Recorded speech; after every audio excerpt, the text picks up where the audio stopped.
Good evening all, and welcome. Today's video has been graciously sponsored by The Rich Wallet. They were very kind to send me one of these beauties, and even though it's not a word I typically use to define a wallet, its elegance and simplicity really speaks for itself. For too long have I been hefting around my thick leather wallet, and now that I have the Rich Wallet, it's changed the feel of my pocket completely. I guess I never really noticed how bulky and in the way it was until now. It's great, all you do is just slot your cards in and put your cash in your money strap. It's literally changed my life. And that's it, you're all set. There's no need for anything else. It's super durable and comes with a lifetime guarantee. So, if you're interested in getting one of your very own, or for someone else, be sure to punch in the promo code Mortis for 10% off. The link can be found in the description. So go on, liberate your pockets today. But for now, it's time to get comfortable and let the darkness take control. I'm a 21-year-old male. It was the 4th of July 2019. I live in Kansas in the USA. At the time, I worked as a correctional officer at a maximum security prison on the night shift. The cell house I was in charge of was the maximum general population, 1 man to a cell. This is where the overall worst of society are housed. Before work, I was doing the typical American 4th of July thing, grilling, fireworks, and having a beer or two, and just generally having a great time with the family and wife. My wife kept telling me I needed to just call in sick and take the day off without pay. I really wish I had listened to her now, but I said no because we were really behind on bills. As the night went on, it came time for us to leave my mum's and for me to go home and get ready for work. I took my wife home and dropped her off, got ready, and left for work. My wife's car was broken down, so she was stuck at home for the night. As I drove to work, which is about an hour's drive away, I watched the fireworks going off all around. It was sad. I had never had to work on the 4th before. After I got to work and got all my equipment, I got into the cell house. Business as usual. Inmates were showered and locked up.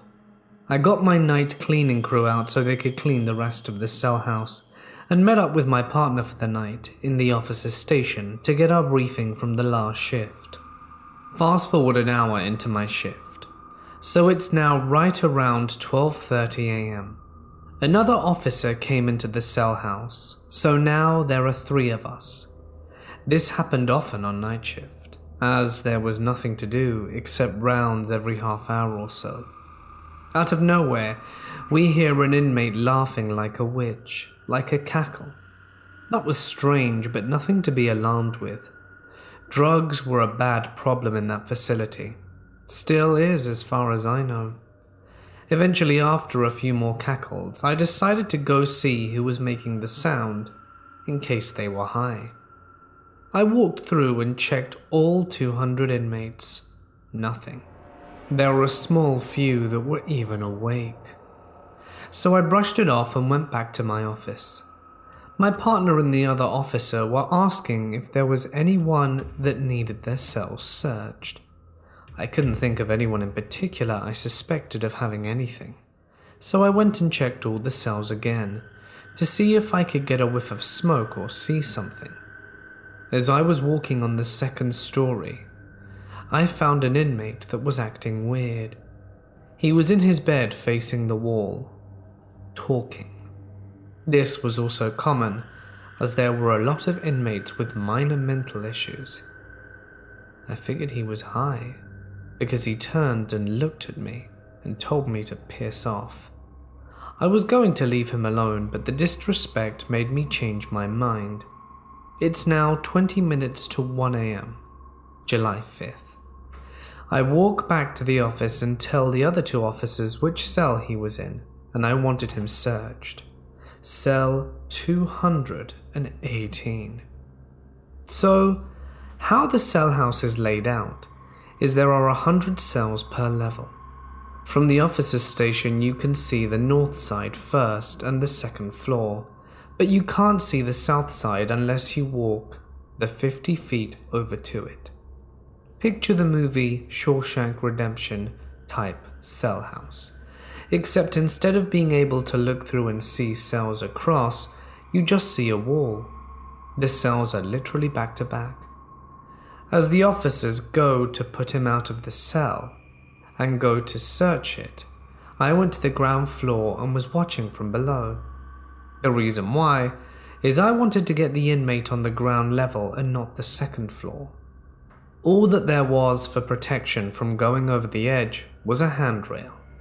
I noticed the inmate was taking forever to get out of his cell. He came out in shorts and a do-rag, which is weird because he wasn't fully clothed. Didn't even put sandals on, just shorts and a do-rag. Yet it took him 5 minutes to get out. That made me very nervous. The inmate was a 6-foot-tall, 250-pound muscle-bound dude, and definitely had size on us. So from the ground I holler at him and tell him to come down to the ground and that he could use the phone or check his emails or commissionary. He declined my offer, which never happens, and I knew something was up. He was watching them search his cell from the control panel box. This was alarming. They were in his cell. I was on the ground. He could have easily ambushed them. He would have made it to them before I could have got up the stairs. So to try and keep them safe, I went upstairs to the inmate. He was standing in the corner away from the handrails at the top of the stairs. He knew I was the officer in charge of that cell house, and he knew I was the one that saw him talking to himself. He asked me why he was having his cell searched. "It's nothing personal, man," I said, even though it's a lie. "I have a quota I have to fill for cells searched in a night, and you're awake, so I chose you to have you searched. It'll just take a second." He was uneasy. He was pacing. Something wasn't right. Then I saw it. He had just turned right, and I saw his durag and the Samsung logo reflecting on the cell house light. Crap.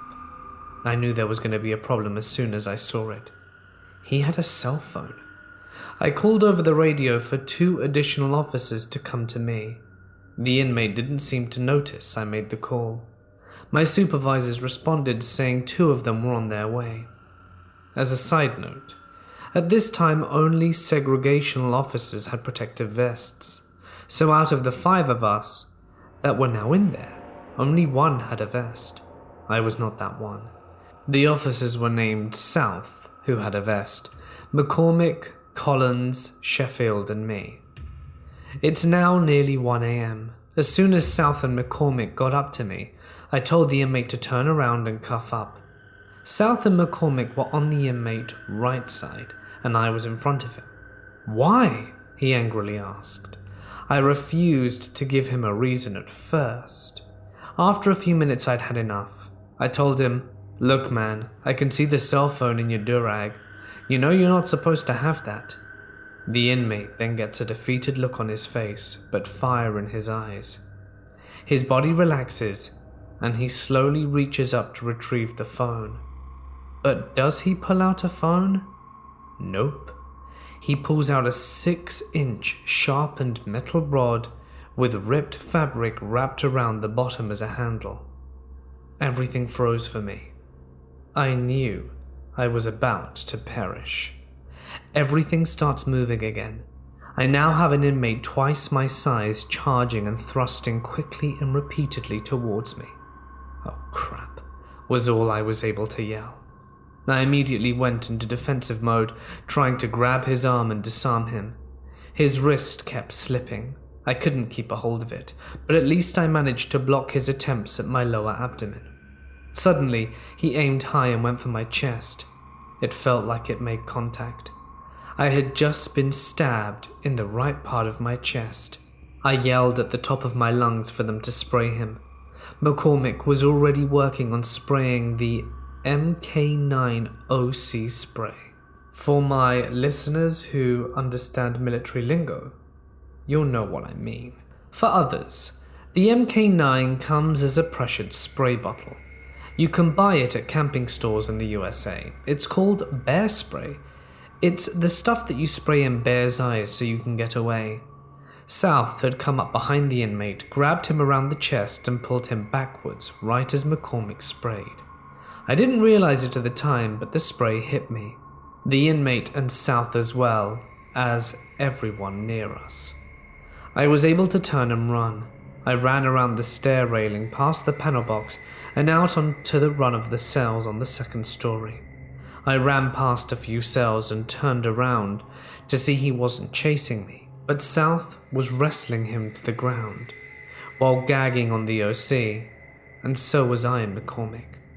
Sheffield, having heard the commotion, came running out of the cell and saw what happened and ran for help. The inmate grabbed South by the vest and tried to throw him over the end of the landing, but South dropped to his knees before he went over.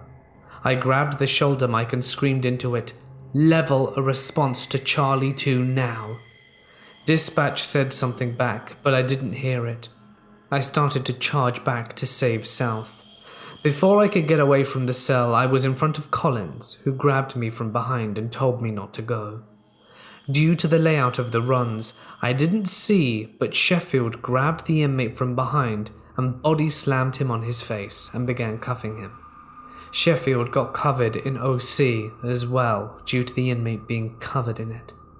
As soon as Collins let me go, I stood still and watched. Up the stairs came 4 more officers, the captain and lieutenant. The lieutenant came and asked me what happened. I started to explain, but he cut me off as he saw blood coming out my left arm. After taking me out of the cell house, he made me lift my shirt up because he saw blood.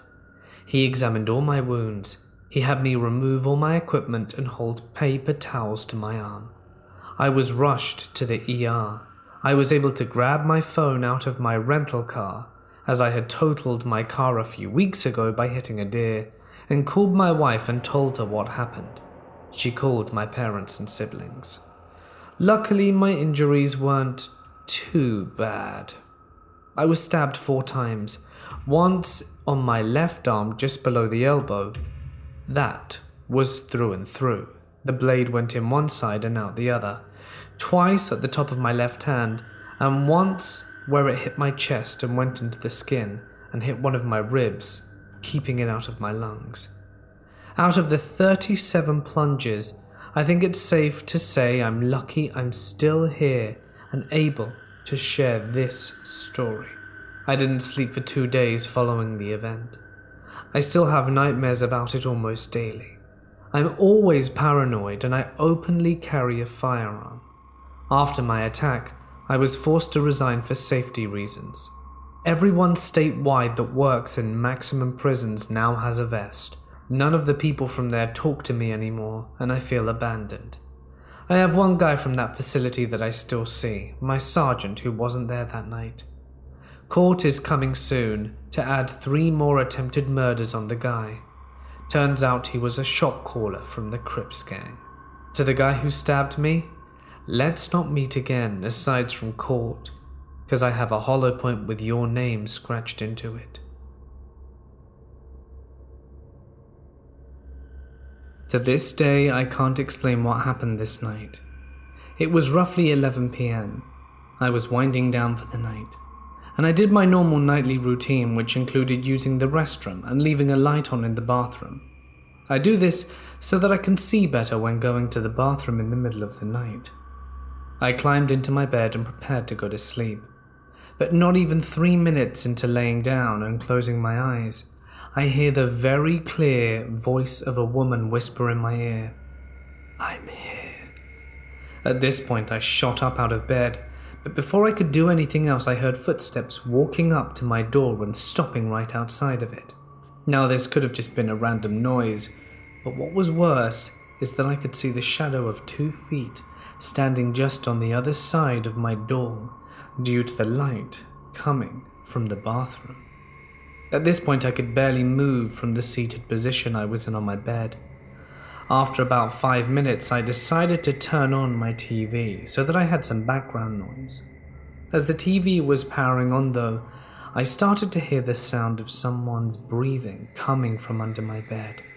And I knew it wasn't me, because I could hear it, even when I held my own breath. At this point, I was in absolute fear and could barely move from my bed, and I stayed that way for another 2 or so hours. I don't remember why exactly, but at some point I needed to get out of bed and grab something, but I still occasionally was hearing breathing from under the bed. I felt better getting up, knowing that I had a knife on my bedstand and could defend myself if needed. So I got out of bed and decided to look underneath. I grabbed a flashlight and my knife and looked.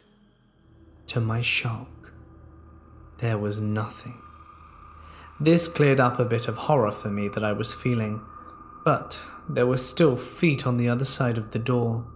So I built up the courage and opened the door. And yet again, there was nothing there. Even after clearing this up, I still didn't sleep that night. To this day, I can't fathom what happened. I don't know how to explain it, if there even is an explanation. If any of you have any idea what this could have been, please let me know. This happened about 3 years ago. My best friend and I grew up in a sleepy wannabe New Jersey Central Florida town, and we were the outcasts. We had met in 6th grade when I'd overheard her talking to another classmate about bionicles, my 11-year-old self's passion. We became fast friends and soon were inseparable. Soon began the gauntlet of sleepovers, birthday parties, and family gatherings. We were practically siblings. She was the first person I came out as bisexual to, and in turn, I was the first person she told about being trans. Her home life was tumultuous, though I can't say mine was any better. We often had the habit of taking refuge in each other's houses. Like I said, we became like siblings. Her father was an alcoholic, strict, and prone to physical discipline. Her sister was a stuck-up girl who soon gravitated towards the hicks and jocks when she entered high school, and her mother was a pseudo-vegan hippie love child, held over from the 80s. When I was 23, herself 22 at the time, we had another long night of sleepovers in order to let her escape yet another fight with her mother. She'd recently lost her job at Walmart, and I was going into my first shift at a Taco Bell the next day. On the drive home the next morning, she excitedly told me that since she now had her own vehicle, she would be applying at pizza places that were in need of a driver. I was proud. It was the first time she'd ever hunted for a job on her own, and I'd usually be the one to coax her to apply where I was working. Not that she ever lasted very long. My first training day goes by quite well. My co-workers are friendly and try to get me to talk more. My manager likes to playfully embarrass me, a fat white guy, by trying to get me to talk hood to the other workers. Being a training day, it wasn't a very long shift, but I'd gotten up early in anticipation, and this was my first day on the job in a few months. I got home around noon, informed some of my internet friends that my first day went well, and around 5 p.m. I started to bed down, drained from a good day. As I'm preparing to lay in my bed, I get a stream message, her lamenting another fight with her mother and asking if she can come over. I'd started to grow a bit wary of the fights on their end. I had begun to repair my relationship with my family and a few friends, and I had given her advice many times on how to better approach things. In my infinite wisdom and eagerness to sleep, I left the message unread and drifted off into slumber. Around 8 p.m., I am awakened by her bursting into my room in a panic. Having just been ripped from a dream, I'm groggy and disoriented, and I drag myself to the bathroom to relieve my bladder and come back into the room to find her rocking back and forth on my bed. That's when I notice she's covered in blood. She informs me that she just saw someone murder her mother with a knife. My mind goes blank. In the deepest parts of my mind, alarm bells start ringing. Isn't the rocking back and forth a bit overdramatic? Why didn't she call the police? But this is my best friend. I've known her for over a decade, and we were the only two people in the world we would count on. I suppress it and go to inform my sister and stepfather. My mother had passed away the year prior, and it was roughly a month to the anniversary of her death. We were all in a dark place, antisocial as always, and it was the only way we knew how to handle emotional issues. When I inform my family, they immediately go to the same place I had, though they are far more vocal about it. I offer excuses that I knew myself were flimsy. And so then I returned to the room with phone in hand. I convinced her to call the cops, and I can hear her explain the details over the phone. A man in a black ski mask. And when the cops arrive, she swears up and down that it's most likely her father. They send cars over to check the crime scene and take her in for a statement. I ride with her in the back of the cop car over to the sheriff's office. It gets to be around 2 a.m. Her sister was brought in, as was her father. I have work the next morning and request to be taken home by a police officer. It takes me a while to go to sleep that morning, and the next day at work I'm quiet until my manager asks me what happened. I inform him, but decided to work the rest of my training shift. When I get home, my sister informed me she confessed.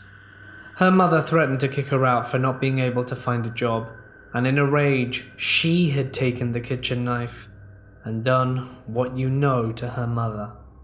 My mind froze like a bad computer, and I turned to face my monitor.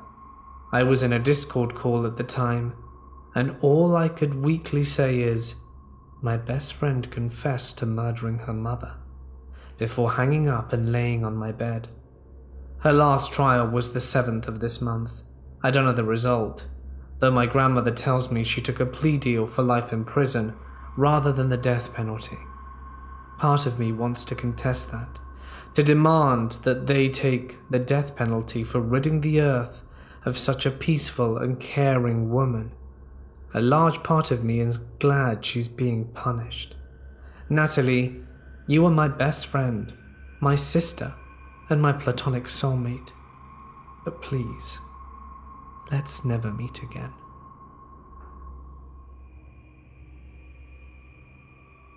"7 months ago, I moved out of my parents' place and in to a house with my boyfriend.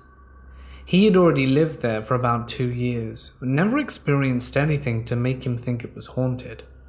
He's a skeptic, and as he says, nothing scares him. It's also important to note that this house is roughly 100 years old. No one's been born in it, and no one has died in it. Before I moved in, I did notice some spooky happenings. Doors opening and closing without any assistance. Creaking floorboards in the bedroom and on the stairs.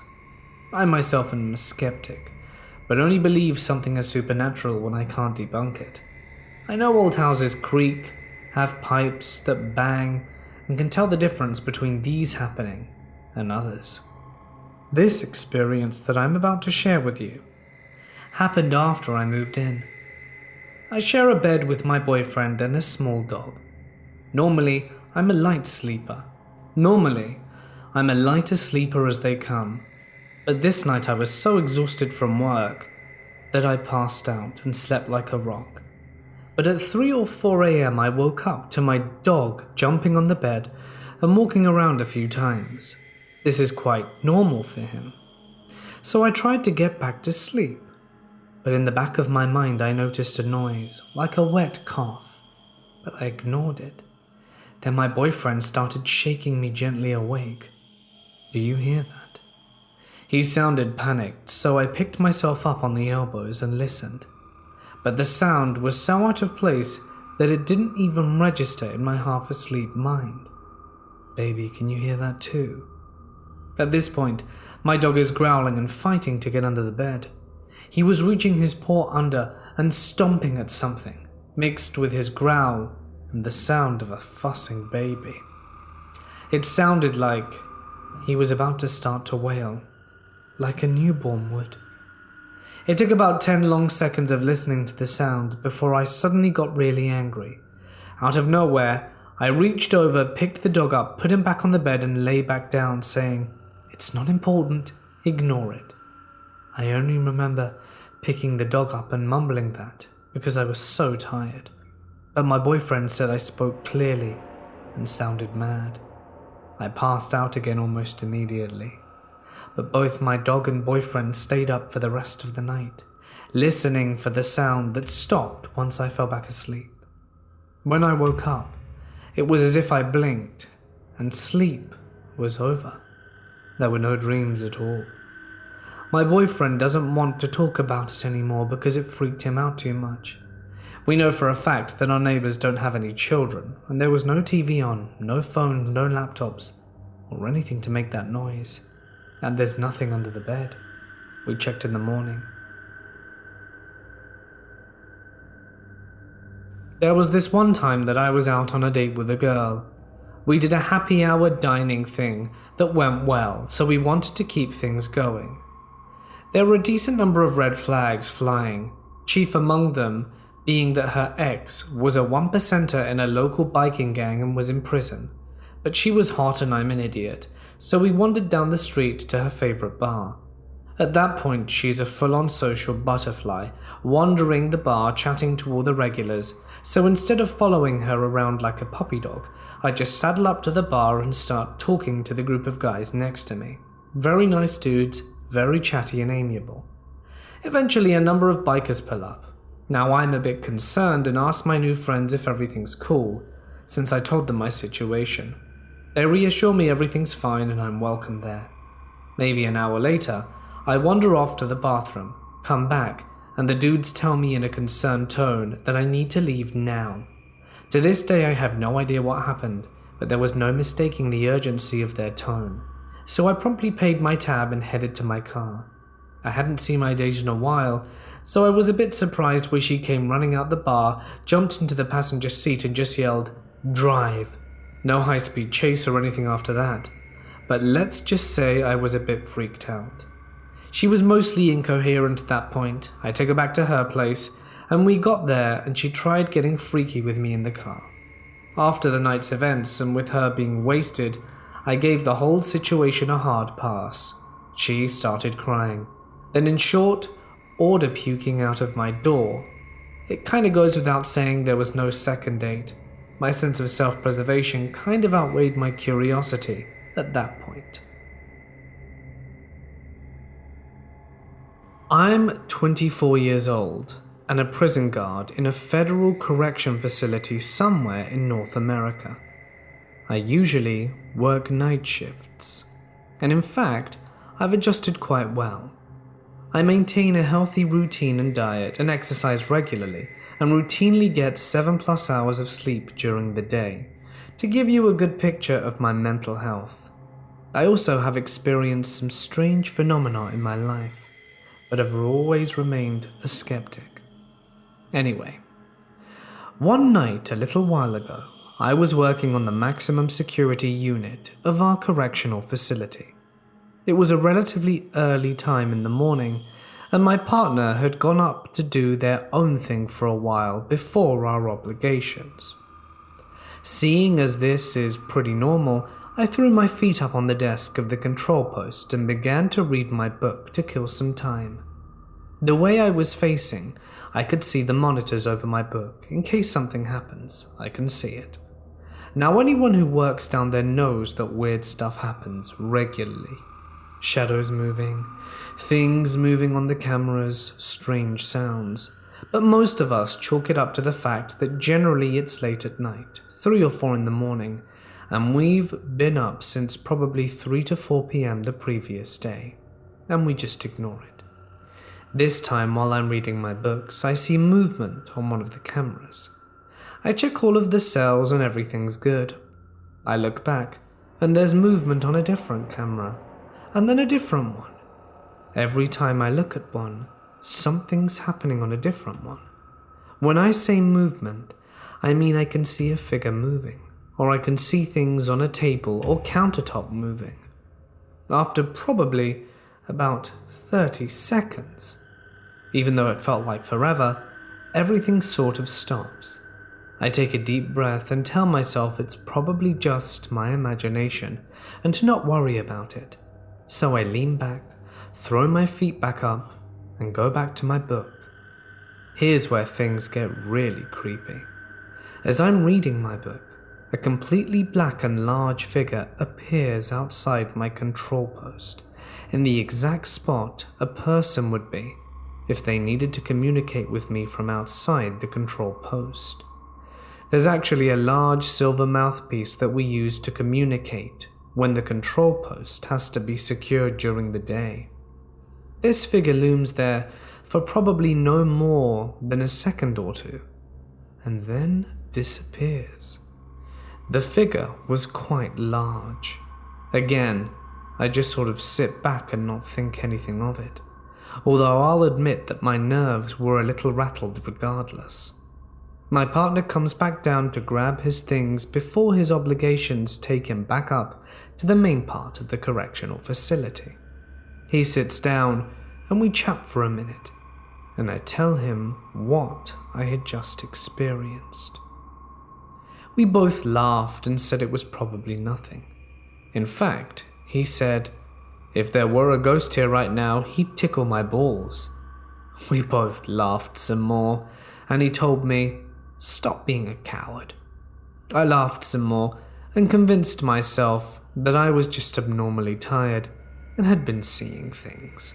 He leaves to do his thing, and as I'm letting off the maximum security unit, one of the female inmates on our segregation range began screaming incoherently. She presses her emergency only button, and I radio my friend to come back down so that one of us can go check. He immediately comes back down and asks me what the hell's going on.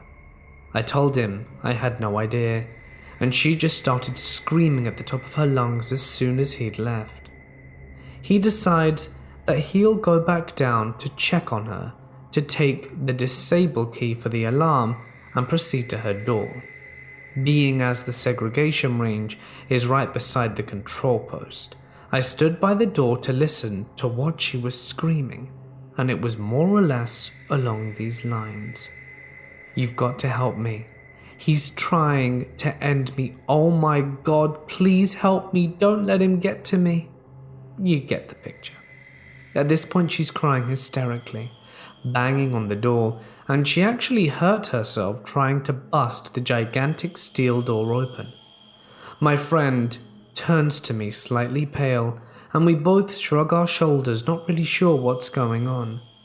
He calmly explains to her that she's been locked up for days, and that the institution's been locked down since the previous evening, and that no one has gotten in, and that she was safe and that no one could hurt her. She continued to scream and cry hysterically when she said, "You idiot, you don't understand, it's my husband, he's here, he's trying to end my life, please, he's right behind you." At this point, my friend is frozen in raw animal terror. I, standing by the door, can see that there is no one behind him, but a tangible presence was definitely felt by all of us on that range. He later told me he was so scared that even though he knew no one was there, he felt it and couldn't turn around. After some talking, we eventually got her to calm down. She eventually explained that every so often, when she's being bad, her husband comes and haunts her and abuses her like he used to. She says it starts with nightmares and eventually leads to his presence wherever she is.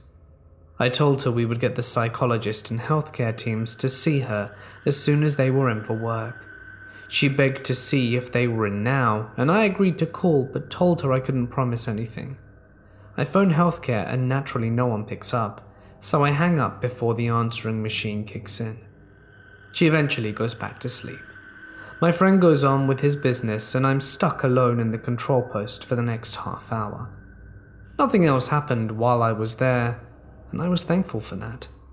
I told my co-workers who'd finally come in for day shift what had happened, and no one could really believe me, but they could see that I was legitimately shaken up by it, and know that I'm not the kind of person who would lie or embellish a story like this in any way. I finally get relieved and head home for an unsettling sleep. Now, the next two details are going to sound made up, kind of like the cherry on top, but I assure you, they actually happened. First, my friend does some research on this particular person, and it turns out she'd previously ended her husband's life as he was violent and abusive. He was approximately 6'7" and weighed 275 pounds. The creepiest thing about this was, and perhaps I'm extrapolating, that more or less describes the scale of the black shape that I had seen outside the control post. Second, I guess right after I'd left, about the time the rest of the institution staff comes in for their shift, my co-workers got calls from healthcare who sounded a little strange. They asked if anyone had called and left a message. My co-worker told them that I'd called about an hour and a half before anyone got there, but hung up without leaving one. They said that was extremely strange, because they got a message at 5:30 when I called, and all they could hear were two people screaming. Spooky as hell. Truthfully, my eyes watered the entire time I was recounting the story and go over the details in my head. Despite being skeptical, I'm almost certain it was her deceased husband. If anyone has a similar story or even something totally unrelated, I'd love to hear it.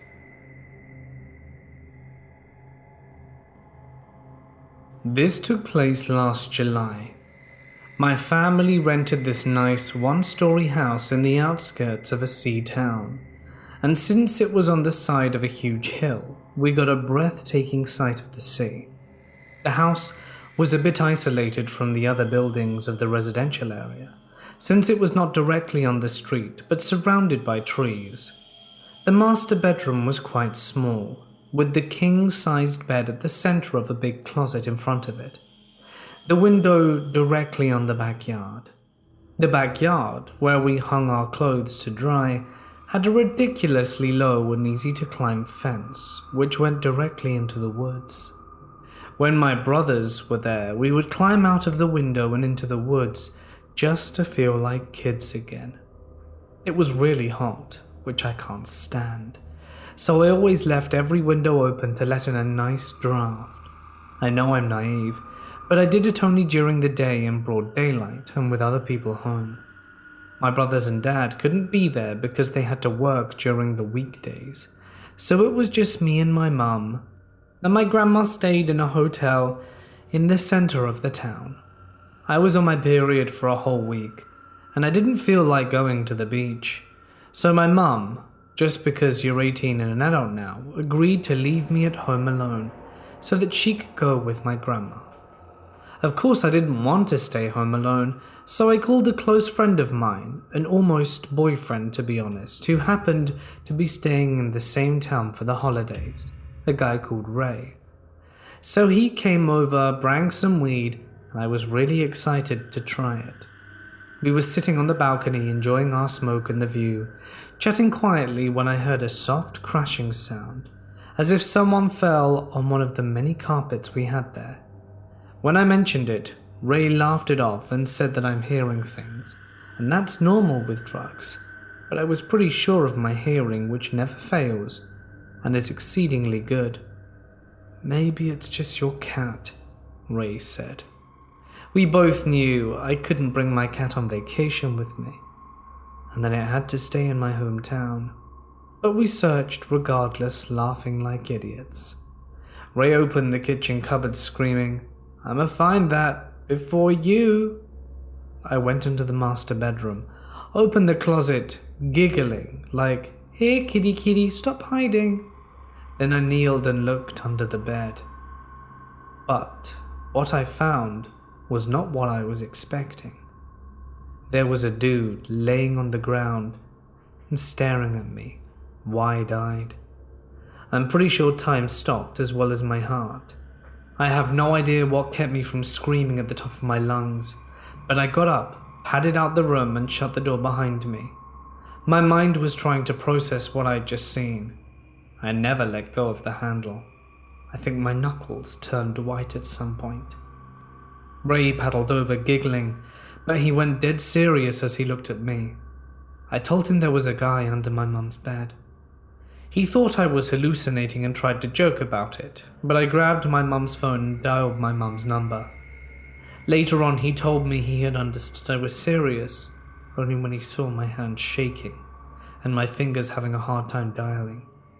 When my mum picked up, I sounded so cold and controlled that it gives me chills whenever I think about it. I told her I was with Ray and that we found an intruder. My mum arrived in 5 minutes, and not much after her, the cops did too. They didn't find anyone, of course. My mum noticed a pair of panties missing from their clothes hanging outside, but other than that, there were no other signs of intrusion. The cops had a hard time believing us because of the smell of weed. Of course, Mum gave me a huge scold about that, and we never heard about the case again. I'm sure I wasn't hallucinating because he was there, and I remember every single detail of his face and how he held his breath. Me and Ray joke about it sometimes, but I'm pretty sure he was creeped out too. Needless to say, I don't keep windows open anymore if there isn't screening. So weird dude hiding under my mum's bed? Let's never meet again. When I was 15, a friend and I went for a lot of walks around town, a small town with about 5,000 to 6,000 people living there. We were going to this cyber cafe in town to meet a few friends, and we often took different streets to get to places, just to keep it interesting. We were about to go onto the main street, off one of the side streets, and a man on a bicycle approached us. He got off his bike and asked us a few small talk questions. Something didn't seem right about him. He was probably mid-40s, and we both kept inching away but didn't want to come off as too rude. So we answered about the weather or traffic. Then he paused and said we had to go. And I said, and I'll never forget, "You look so young.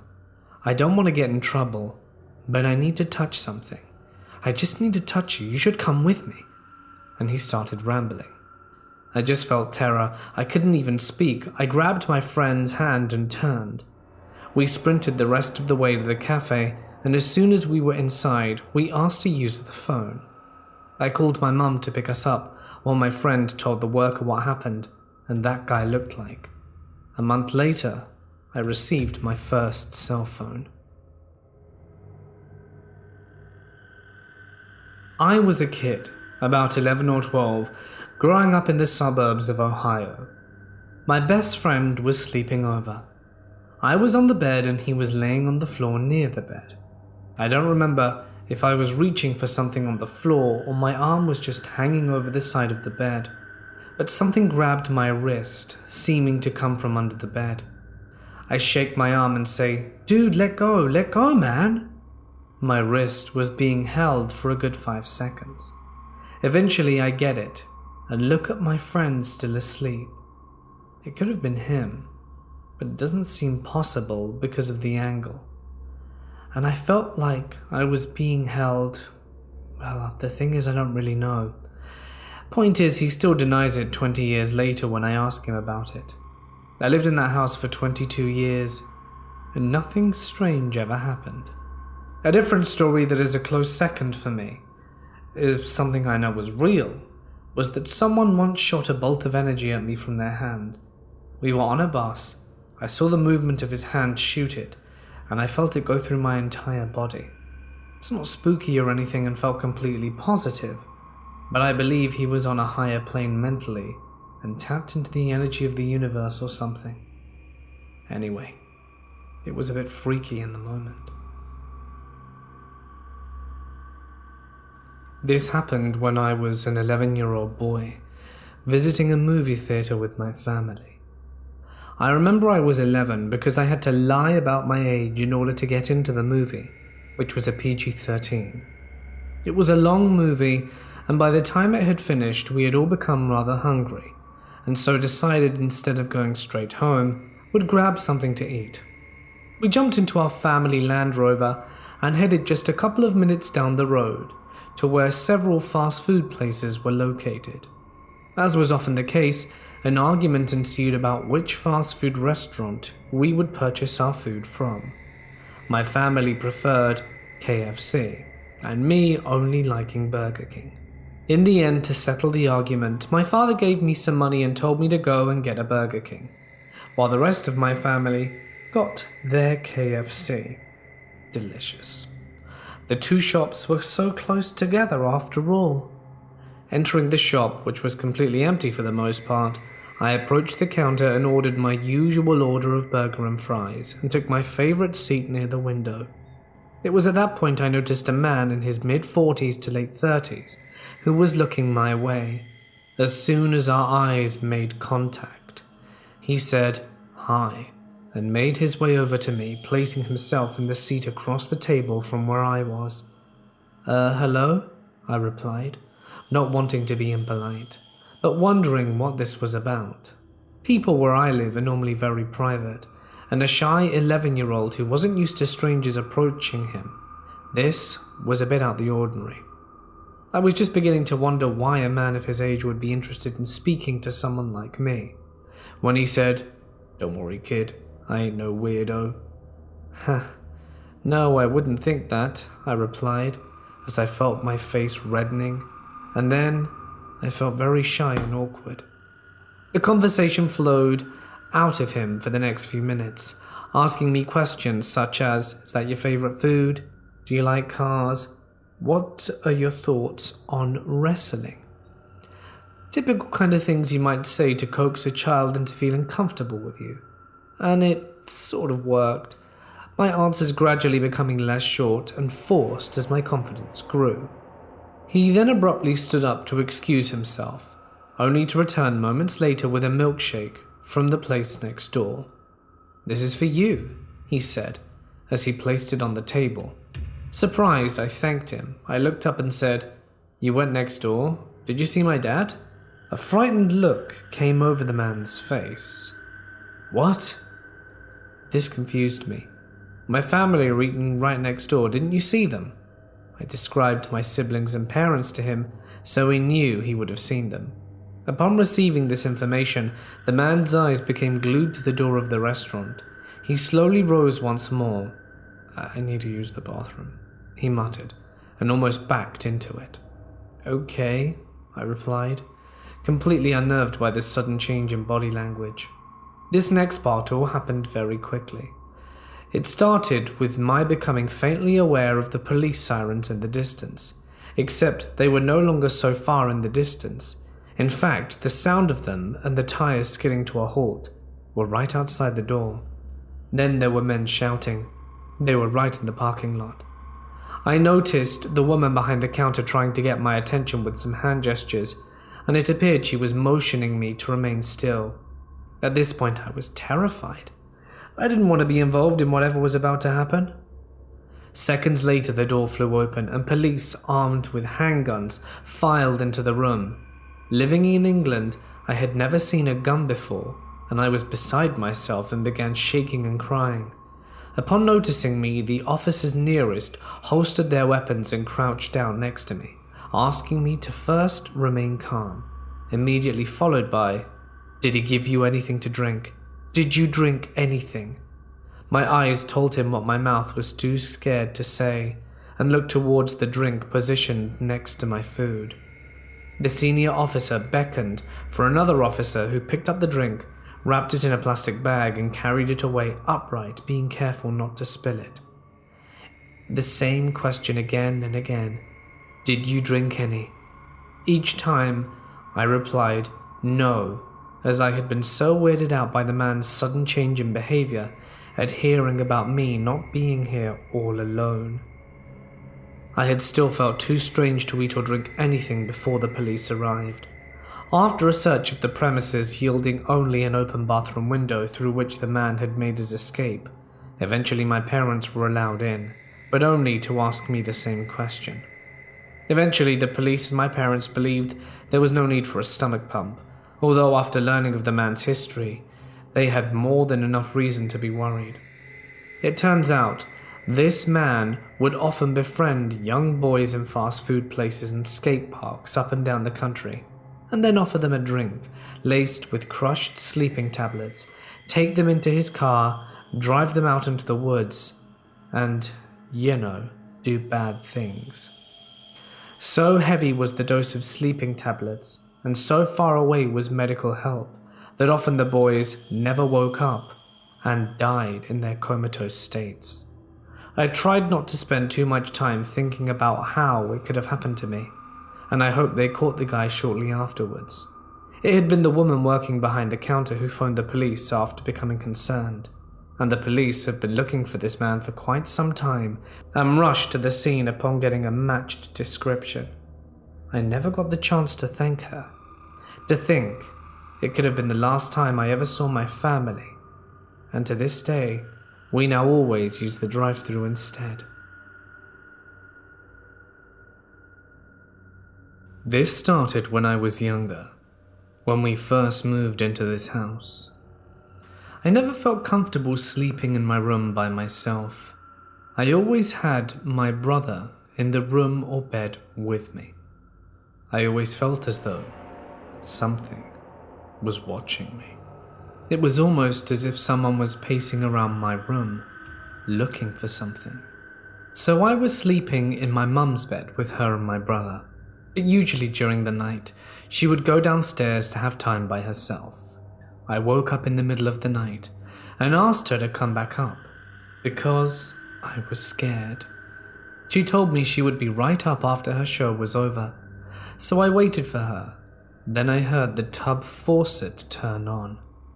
I was confused and called out to my mum, asking what she was doing. She yelled back that she was downstairs and would be back upstairs soon.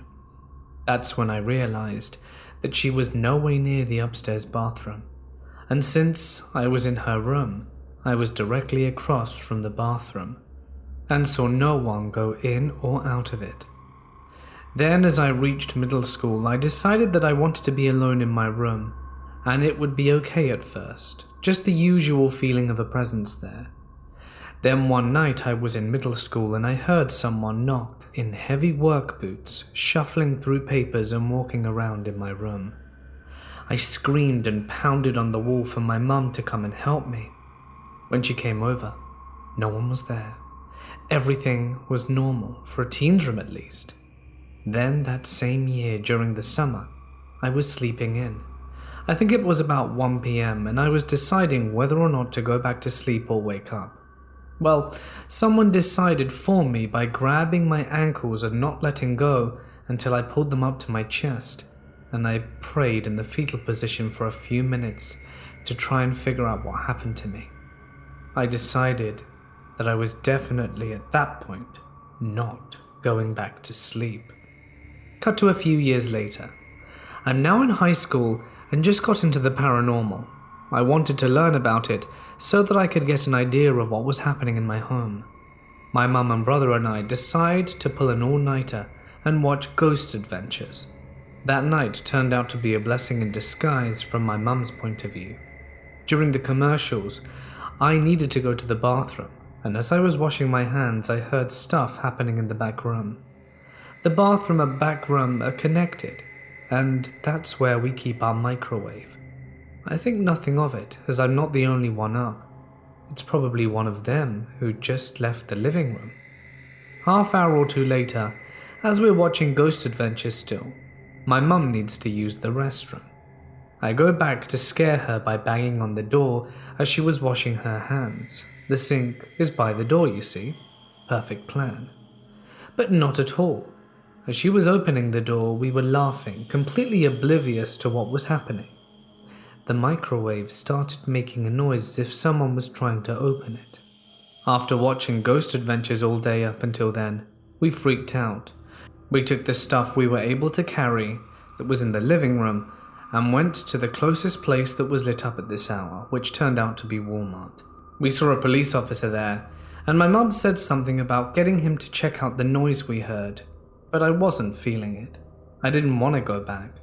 So we went to my nanny's house and we found out when we got there at about 3:30 a.m.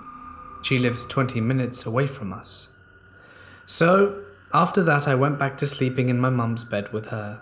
Things stayed still for a few years, but as my brother and I got older still, we experienced things that we would come out into the car and talk about and didn't give the spirits any acknowledgement. A few months later, I get over it, go back to being a strong, independent woman, and start sleeping in my own room again. I still felt the presence walking the perimeter of the bed, but I figured out how to get past that feeling from within me. Headphones, earplugs, anything you can stick in your ears and are comfortable, work amazing, which is how I was able to sleep alone. I've been sleeping peacefully to a point, but that doesn't stop it from happening when the headphones are not in. So there I am in the kitchen washing dishes with my older brother, and we're making fun of my mum.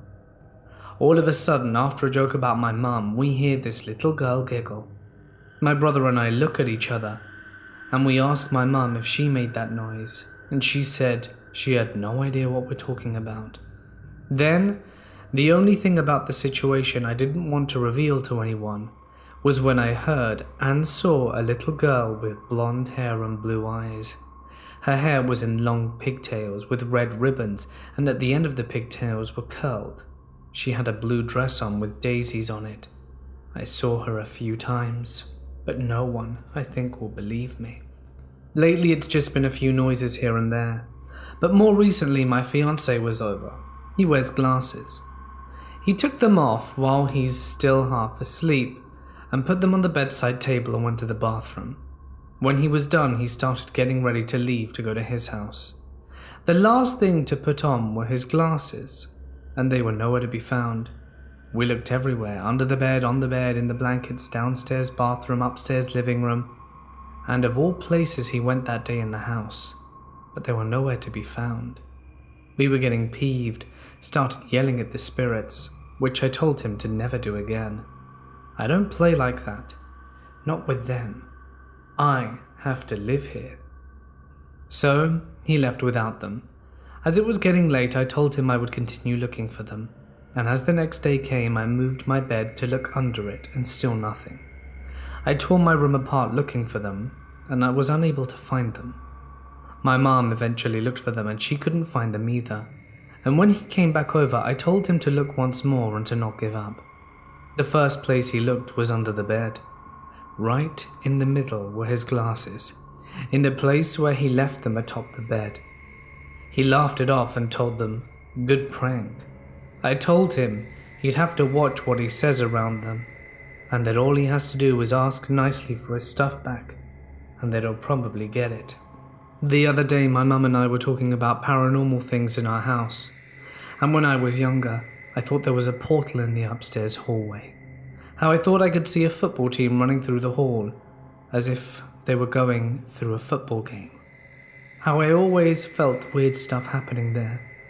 My mum then decided to tell me that one time when we first moved here, she was sitting at the computer desk, and the desk faces the window to the front yard.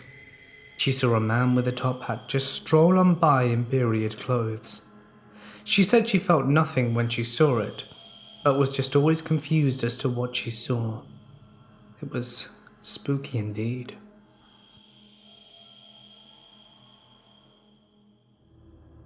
I am a correctional officer at an old supermax prison in southern Arkansas.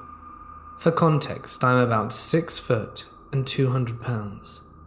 I work in the oldest part of the prison, in isolation, which houses our more difficult inmates.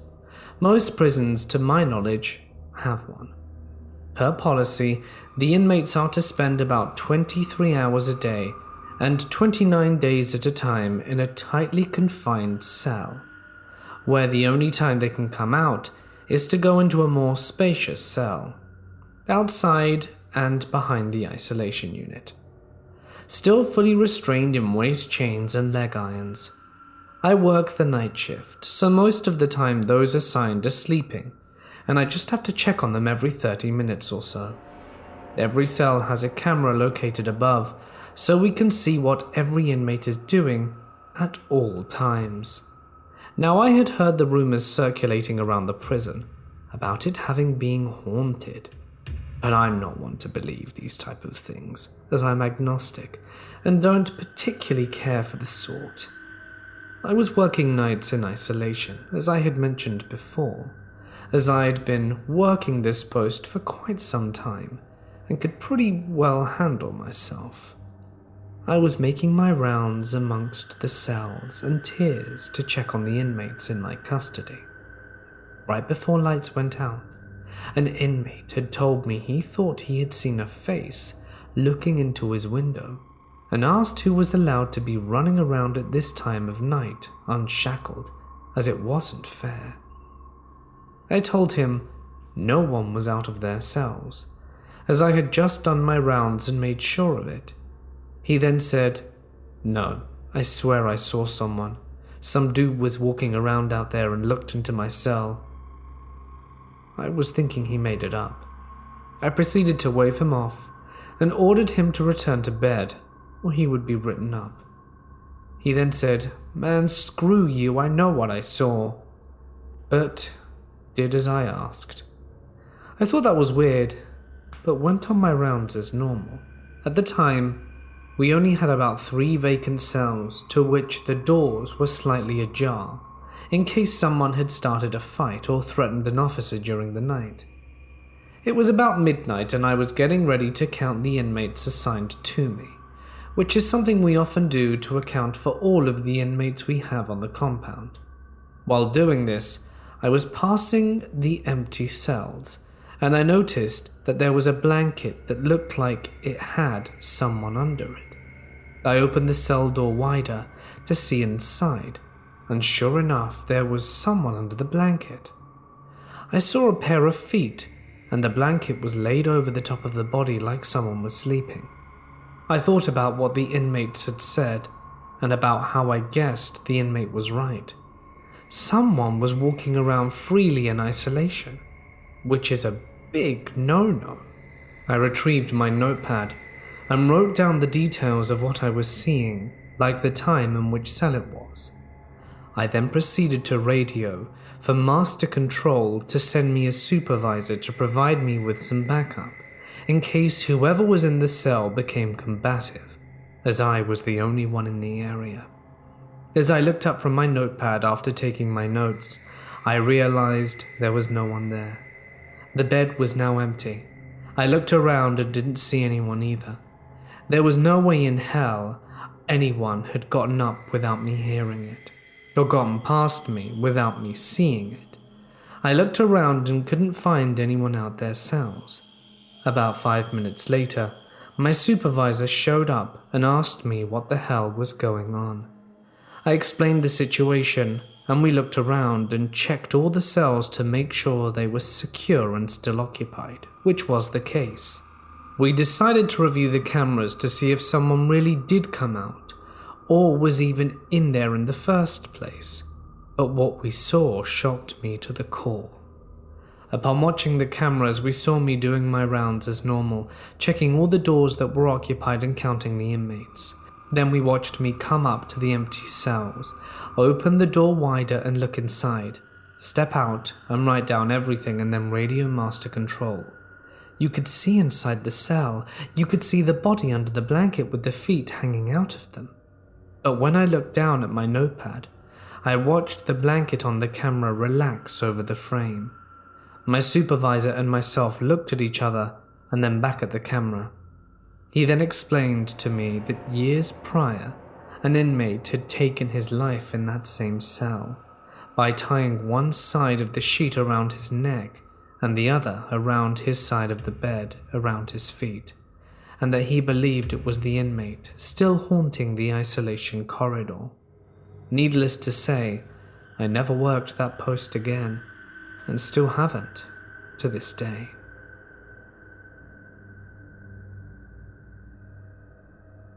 This happened sometime in 2013. I must have been around 19. I had my room in the basement in my dad's house. It was late, and I lay there in my bed in complete darkness. I needed to sleep because I had school the day after, but as usual, I felt too energetic for sleep, so I laid there for a while when I suddenly heard something. I opened my eyes, but like I said, it was completely dark. Then I heard it again, a scratching noise. It went on, getting more and more intense, and I quickly realized the sound came from under my bed. My eyes were widened, and a panic started spreading through my entire body. Did I leave one of the cats in here before I went to sleep?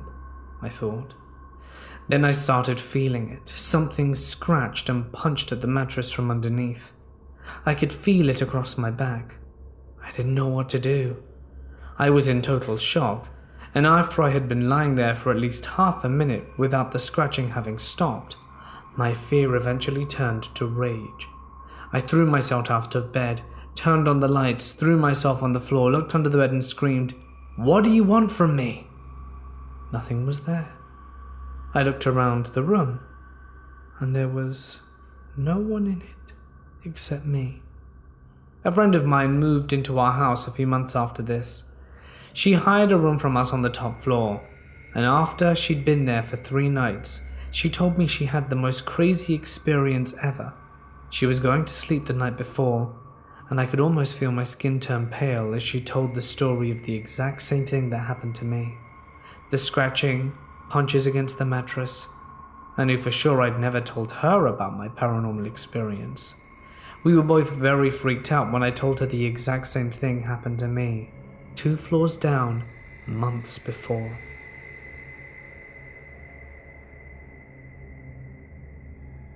I was 16 at a house party with a good friend, another girl. There were some gatecrashers who turned up, which isn't unusual at London house parties, but these guys were older, and there was just a vibe. A girl I vaguely know who was drunk and being surrounded by them, and I asked her if she was okay, and she told me to piss off. I looked at my friend and said, "I'm going to call my mum and dad to get me. Do you want a lift?" My parents were amazing and said to me that if I was at a party or out for any reason and didn't want to be there, I would call them and they'd always come to get me. My parents turned up, coats on over pajamas, and took us both home. Apparently half hour after we left, someone was stabbed. The girl we had asked earlier was assaulted, and lots of stuff was stolen, and people were beaten up and held up at knife point. I had such a feeling in the air that I've hardly felt before or since, and knew that we shouldn't be there. I was a nurse at my county's prison. The area was having a drug bust every 2 or 3 days, it seemed. We get a batch of 10 in, and everyone clears except for this one woman. She was nodding in and out of consciousness and slurring her words. So I get one of the COs to obtain a urine sample to do a spot drug test. Sure enough, the whole test lit up. So she's placed in detox for a few days, and then we would retest her. A few days pass, and she's not getting any better. In fact, she got a lot worse. So we drug tested her again, and the test came back positive for everything from THC to benzo. I have the COs search her thoroughly in case we miss something, and sure enough, this lady has 2 extra large condoms stuffed up her jail purse, and they both were torn open. We counted a total of 200 pills she was carrying. By all rights, the girl should have perished, but she recovered after that. As a kid, I shared a room with my brother, and my sister had her own room. When I was 7, my sister moved out, and I claimed her room. Almost instantly, I began dealing with some scratching on my arm and legs, and pulling my blanket off me at night. Although my legs were never grabbed while I was awake, I did witness my blanket being forcefully tugged underneath my bed, and if I laid my head down I could hear mumbling and breathing. Years later, I grew up and moved away, and the experiences completely vanished. It was only in my childhood home. Recently, I told my sister about this, and she told me she experienced the exact same thing in that bedroom, and my mother had always just brushed it off, until she, like myself, learned to just cope with spending nights terrified until she passed out. I know this sounds so cliche and made up, but it really messed me up, and to this day I'm paranoid of it returning, even though I've grown up and moved away from the house and whatever was in that bedroom. Has anyone ever experienced anything like this? I was 15 at the time. I took about 10 of my little cousins with me to the park. 3 of my older cousins, but still younger than me or the same age, came to help me. As I approached the park, there was a man and 2 other kids there. He came up to me and started talking to me. I tried to give him the hint that I didn't want to talk, but he kept on going. "Oh, did you bring your kids with you?" He nods and kept talking. Then asked me weird questions like, "Are you married? Are those your kids? How old are you?" I lied about my name and age and tried to walk away. Then he said, "I like you. Want to sit and talk?" I said I had something important to tell my family first and that I'd join him after. I smiled and went up to one of my older cousins and said, "Pretend everything's okay, but we need to go now." She nodded and I watched as the 2 kids left without the man. So he started walking home again, and I made sure he didn't follow or watch where we went. I later found out he had picked up one of my little cousins and put him down again, and one of my cousins saw, but she froze and didn't say anything to me. Luckily, one of us saw him walk into a house, so we called the police. They went into the house and found him. They couldn't charge him with anything, but told us that they've received several complaints from him before. Something I left out was that I've seen him at the park previously. I would go there with my boyfriend to hang out, and one time he was there just staring at me. He didn't approach us or say anything to me.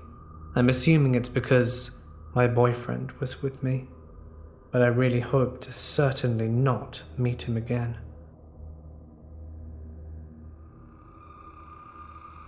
This is the story of an experience that I had in 2010. I was all cozy and such in the bottom bunk, and was currently the only one in the room with the door left open, and across was my mum's room. She was asleep like a brick. I was falling asleep and felt a disturbance in the room I'm in. I opened my eyes, not realizing I'm paralyzed, only to be greeted with a slow-moving, undead, burnt-looking hand reaching from under the bed and suddenly clawing at the bed inches from my face. My mind is racing. I force myself to move, struggling with all my might, trying to wake up. I see the hand slowly slide under the bed, crawling away like a spider. That's what freaks me out even more, is that there's clearly nothing under the bed. Nothing. I don't put anything under the bed. I cleaned the floor under there, and there's only 2 people who use this house at the time. I didn't sleep that night. This happened when I was 17. I'm 24 now, and all started with a road trip my classroom did in high school. I don't really remember where, but it was a 3-day trip, and I was carrying a big backpack with a lot of unnecessary souvenirs and clothes, so it was super heavy. We were coming back in the bus and my mum called me to say she was with my father. When we were reaching the city I live in, the teacher told us that the driver could let us get off the bus if we were close to our homes, so that we didn't have to go all the way to school. We were reaching a part of the city I thought was close to my father's house, where I thought my mum was, so I asked the driver to stop and off I went. It was only when the bus was gone that I realized I was wrong and didn't know this part of the city, and my phone battery was dying. I called my mum asking her if she could pick me up, but she told me she was in a restaurant across the city because she thought she would pick me up near my school.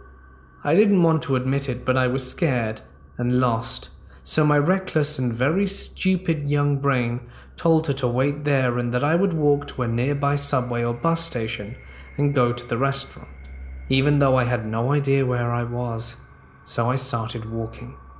I was lost, tired, and my back was in pain because of the heavy backpack I was carrying, and started walking slower. My phone was dead, the city was darker, and I reached a part of the city that was not a good neighborhood. I was scared and in an empty street, but I was still thinking I could reach a subway or something and be safe, when suddenly I felt someone pulling my backpack and pulling me inside an old building. I was scared and paralyzed with fear until this man grabbed my hand, and I realized he wanted to pull me all the way inside. I still don't know how I did it, but I jumped, getting my hand out of his reach, and pushed him with my backpack, and used it to get my arms out of the bag and ran, crying and trying to find help. I'm not sure if the guy followed me or not, but I ran until I felt like I was going to pass out and reached a big avenue. Just then I turned around and the guy wasn't there, and I felt momentarily relieved, only to remember that I didn't have my bag with me and was still lost, but now without money or a cell phone or anything for that matter. I asked a woman if she knew where the nearest subway was, and I think she saw how desperate I looked because she accompanied me all the way there and was kind enough to buy me a ticket after I explained to her what happened. When I arrived to where my mum was, she was super scared and wanted to call the police, but I wasn't able to tell her where exactly all of this went down. I don't want to think about what could have happened if I hadn't have been able to escape. Last night, my 13-year-old son came running out of his room saying his door started shaking, and it sounded like someone was banging on his door. Our house is small, so I would have heard a door banging. He hadn't been watching scary stuff or talking about haunted stuff. He said that earlier in the day when he was cleaning his room, he heard a deep growl from under his bed. He did look under the bed to see if it was the cat, but there was no cat there. He refused to go back into his room and ended up sleeping in my room. This morning we smudged the whole house, closet and all. Last week, I smudged the house, but I didn't go into his room, since we moved into this house. My daughter, whose room is adjoining her brother's, has said that every time she takes her cat into her room, he freaks out, and she has to let him out the room.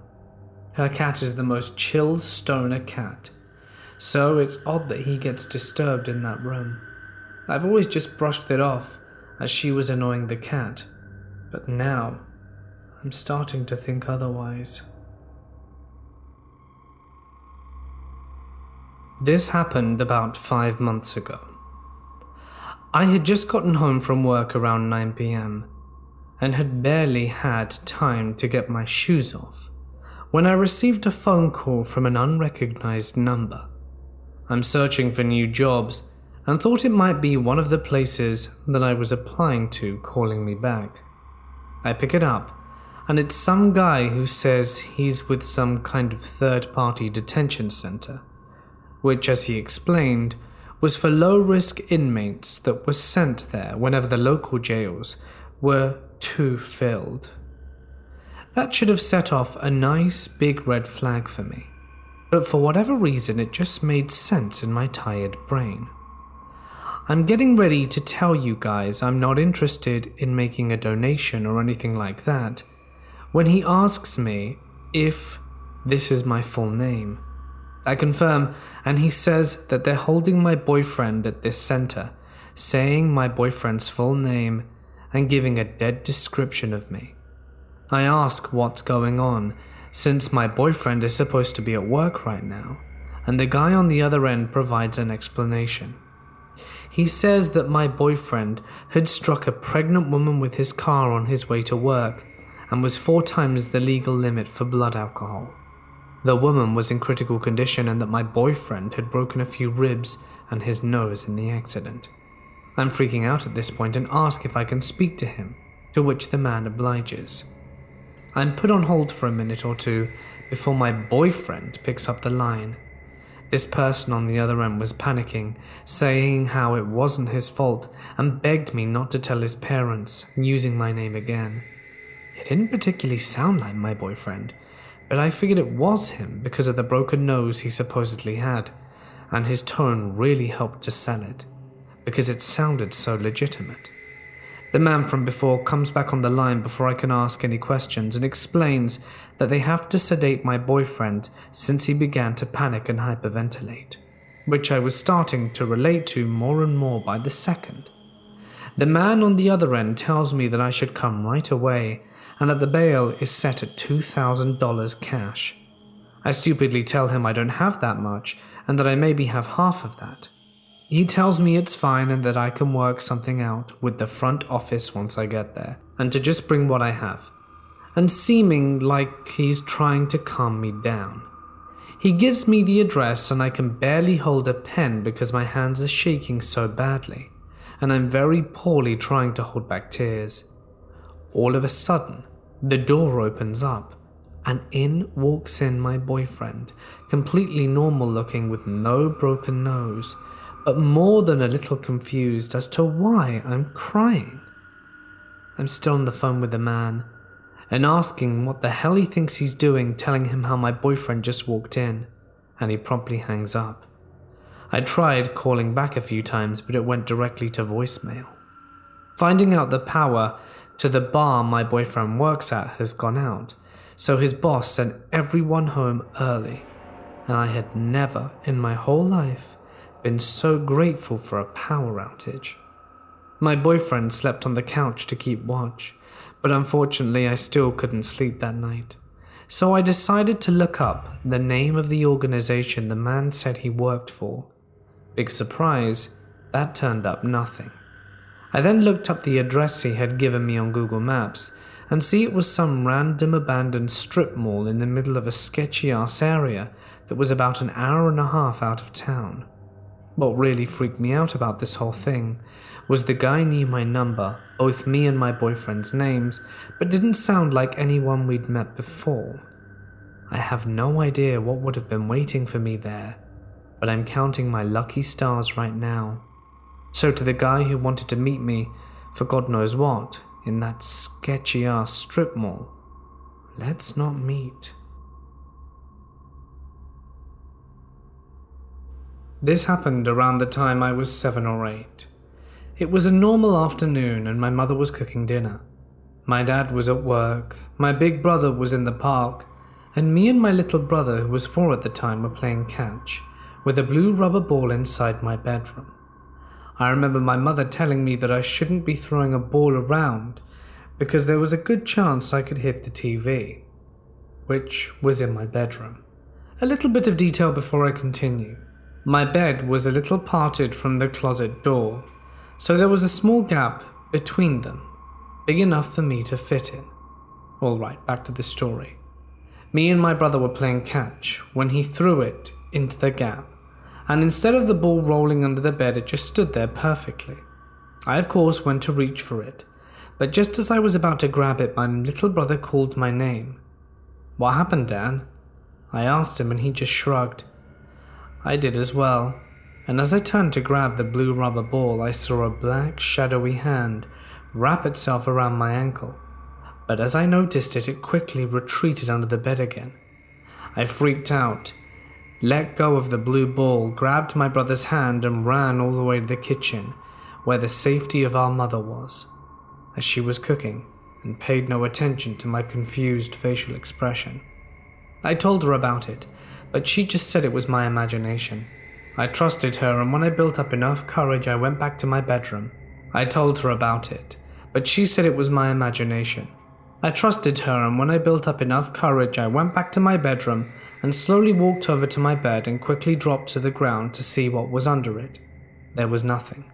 There were no shoes, no socks, nothing that could be misinterpreted as a hand. I remember that same night I was shaking to my core. I felt something or someone look at me as I laid in bed. I was hot under my covers, but I didn't dare get up from underneath them. I was sweating, it was cold, and then I somehow fell asleep. I can't explain what happened, but it feels like it was yesterday. I need to give you some background before I begin. I'm from a city in the northeast of Scotland in the UK. What happened here didn't just affect me, but also two close friends called Debbie and Joe.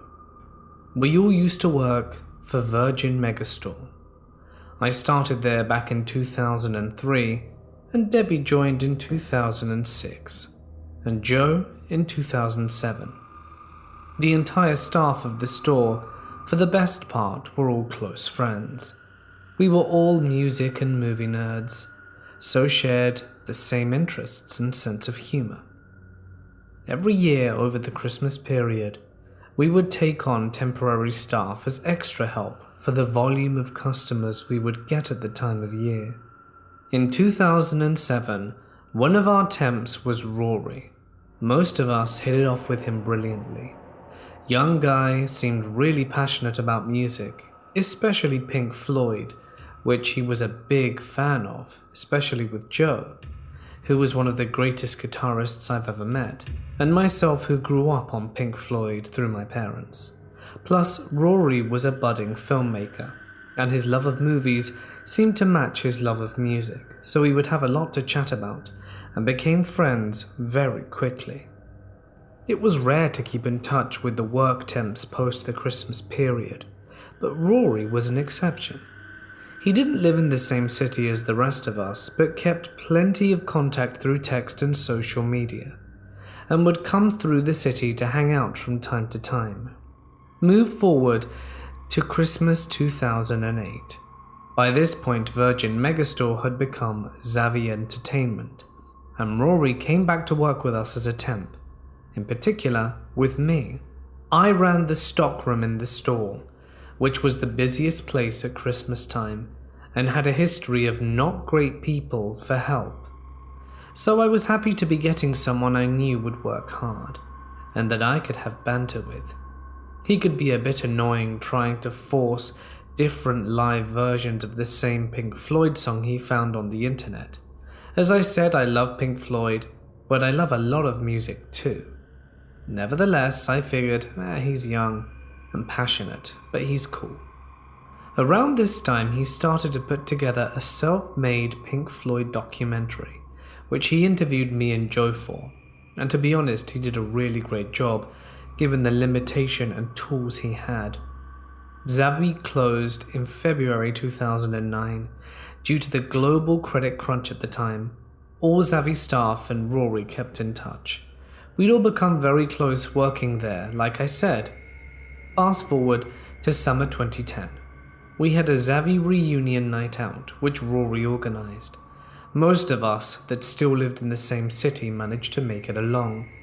Joe had moved to Glasgow at this point, and it was a really fun night out, and Rory stayed at my place.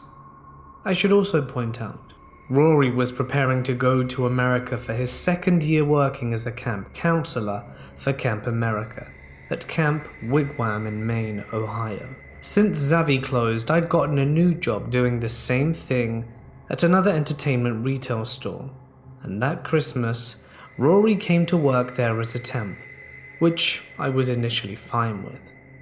Moving into 2011, and Rory starts to raise red flags, although at the time I didn't see it clearly.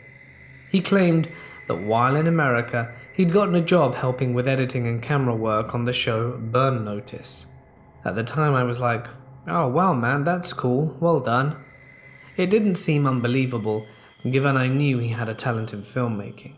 To coincide with this, he claimed he was working for Camp America in Florida, which is what led him to be working on Burn Notice, where it was filmed at the time. Then, when he was back in Scotland in 2011, it was time for another work Zavvi reunion, which Rory had to be in charge of, which bothered me since he technically didn't work there when we closed, and like I said, he was only a temp. I got sickened with him posting constantly on Facebook about essentially what was just some old friends going to the pub. Again, I was like, yeah, he's young and easily excited, but harmless though. Then another red flag was raised. Rory and another friend who shared an interest in filmmaking were talking about doing a film in the city. They spent the whole day looking for a location, and afterwards, when I spoke to Rory, he was like, yeah, we're gonna go do this and this, making it sound like they had some exciting ideas. Then when I spoke to my other friend about it, he said all Rory did for the whole day was ask me what my favourite directors were. It was a complete waste of time. Made me think, he's young and excitable but has a tendency to exaggerate. Move into 2012, Debbie, who I mentioned earlier, became a close figure in his life. Debbie is nearly 6 foot tall, a blonde bombshell, and at the time one of the nicest people you could ever meet, with an amazing sense of humour. We became super close when we worked together, but it was always totally platonic. I always looked at her in more of a sibling way. She would come around to my place for dinner and to watch movies, and I knew all of her close friends and a few family members. Herself and Rory went to the cinema a few times and hung out afterwards. Absolutely nothing wrong with that, for now. Move on to Christmas. Rory's back as a temp for the 3rd year in a row, and by this time he has started to annoy the other staff. While on lunch, he'd sit and brag about all the TV shows he worked on during his summer in the States. Burn Notice, Criminal Minds, and The Wire.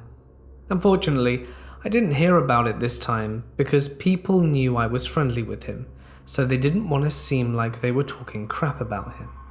As the staff in this job also got along famously.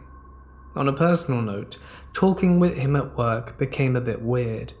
He started to talk to me in a really smug and condescending tone, which, given I'm 6 years older than the dude and had a hand in him getting him his temp jobs every year, and me thinking I was his friend, didn't appreciate it.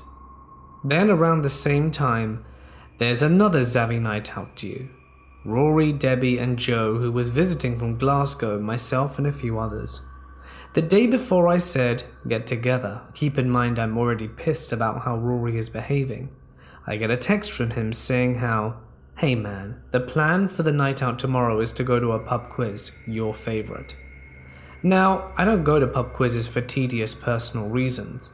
All of these friends know this, so Rory was essentially implying the rest of the guys had planned to go to something I wouldn't go to.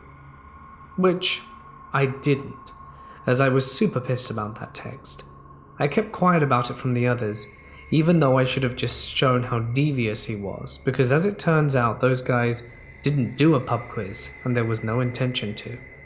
The next day comes, and Joe comes into the shop to speak with me, since I'd missed the night out. The whole time I'm talking to him, Rory is standing there in a defensive stance, answering everything I asked Joe, like he was his spokesperson, which was infuriating, because I was at work. I couldn't let him get under my skin, and Joe is happy-go-lucky and didn't even notice what Rory was doing. Rory was obsessed with Joe because of his talents as a guitar player, to the point of becoming unhealthy. It was around the time that Debbie started to sense I was having a problem with Rory, and it was true. Contact with him would trigger me to get anxious or angry, because I knew there was something amiss, but Debbie and Joe were constantly fooled by his false charm. And that's why I kept tolerating him, because I loved those guys and didn't want to be the cause of any unnecessary drama in the workplace.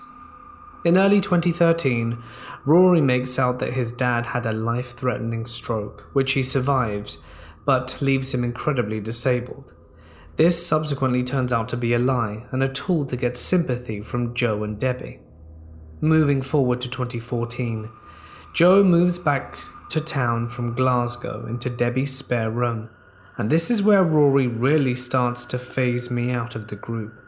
Despite having recently hung out with me, and me having put up with him at my place, which I've done several times over the years at this point, he takes Debbie, Joe, and another ex-Zabby friend to 3 different price gigs all around the country. Initially I was super pissed, but in hindsight I was relieved. It was Rory that paid for all the tickets for those gigs, which was another red flag.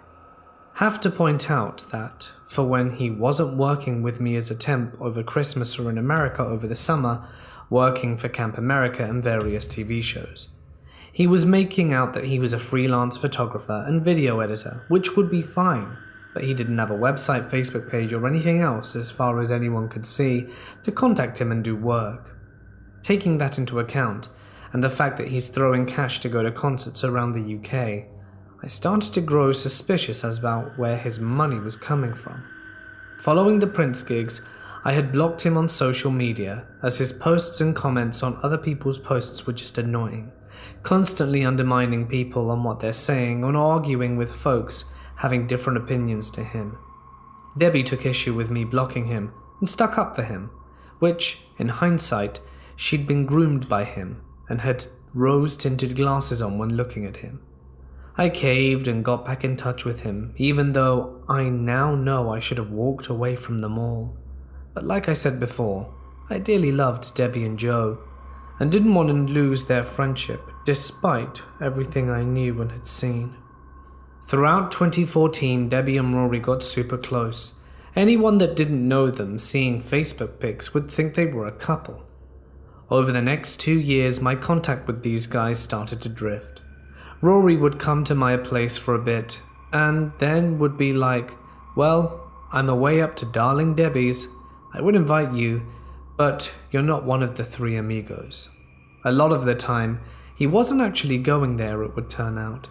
He would come to my place to stay the night once, saying he needed to catch a flight to the States in the morning to get a video editing job. Then it would turn out he was just going back to the village he lived in at his mum's house. Eventually, I walked away quietly. I took Debbie, Joe and Rory off newsfeed and hid any Facebook posts I made hidden from them. I figured if I'd see them on the street I'd be polite, but I just tried to get away from them ASAP. Figuratively trying to close the chapter of the book. I then started to investigate Rory's claims about his time in America. I relayed them all to a friend and his flatmate, who himself had lived in America for a long time. They both told me, "Nah man, there's no way he could be doing all that." Which is true. If you go to America to work for Camp America, that's all you're allowed to do, and with a bit of research I found the camp Rory actually worked at, providing he never did Camp America work in Florida. During this time, I had friends who would still follow him on Facebook out of intrigue. They would ask me, where is his money coming from? Rory was going to stadium and arena concerts around the UK at least once a week. Some of those gigs costing as much as £200 a ticket, not to mention travel costs and accommodation. I knew something was up. I knew he wasn't involved in drugs. He would claim he had made money from YouTube, but his channel barely had any subscribers, and all his videos were copyrighted material, so there's no way he could make anything on that. I did wonder if he was making money from editing. He was avoiding paying tax, that's for sure.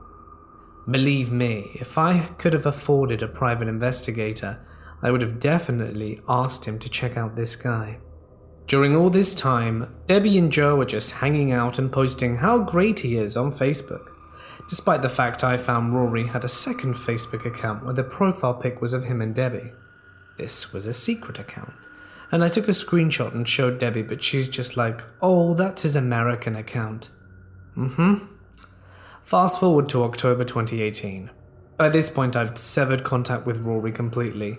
Missed Debbie's wedding the previous year where Rory was bridesman, and haven't seen Joe in a good while either. I'm back at work after lunch for about 5 minutes, then my friend who was on her lunch and in the staff room comes running through to where I am. "Hey, have you heard that Rory was in court?" Which in itself was totally shocking. I was like, "What? For tax evasion or copyright infringement?" "No, for making videos of little kids." Between January and November 2017, he was pretending to be a girl online using YouTube and Omegle to groom young boys. Once I was told what he'd done, I was in an adrenaline-fueled rage for the next 17 hours. Just so pissed off that I'd been right that he was a bad guy but couldn't prove it. I knew my friends had been duped, not to mention all those poor kids. As for his expendable income, I really think he was selling the videos that he was making on the dark web for Bitcoin profit. He was the first person to ever mention the dark net to me, but in a way of like, "Oh, never go on the dark net." He pleaded guilty, got 3 years and 9 months, along with 5 years harm and prevention order, and will be on the offenders register for the rest of his life. Thanks for listening. I'm still in touch with Joe, although he's super busy these days. I'm not in touch with Debbie anymore, sadly. I know she was mortified by the revelations, but she's married and happy, so I'm glad she just saw the truth eventually, even though it took something so heinous for her to see it. I grew up in a small town in Mexico, where there are many paranormal stories, which is certain. One in particular is the weeping woman that marked me for life. When my maternal grandmother died, I was 15 years old, and my uncles did not want my grandfather to be alone. So I was the one who had to go to sleep at my grandfather's house every night to keep him company. One night after playing soccer with my friends, I was late, and I knew that there was no one to save me. I had to go to sleep at my grandfather's house and cross the dark roads, the river, and the bridge. When I arrived, all was normal. My dog was waiting for me, and he was the one who gave him company during the day. A big white husky. I sat in the armchair next to my grandfather while he watched the news on television. It was 11 p.m, and at that point he turned the TV off and went to bed. 20 minutes later, my dog starts to get restless, squeal, bark, and move a lot.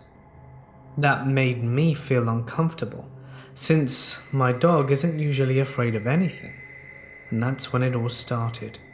We heard a cry, deep and full of pain. It had an echo, and every time I approached the crying, there was a large window between my grandfather's bed and mine. My dog, under the bed, crying.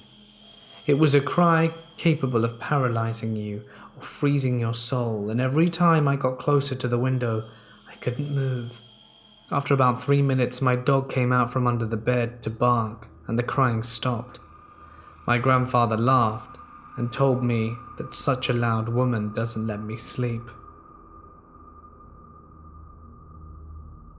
I worked night shift at a county jail for a little over 2 years, and we've had some pretty strange things happen while I've been working there.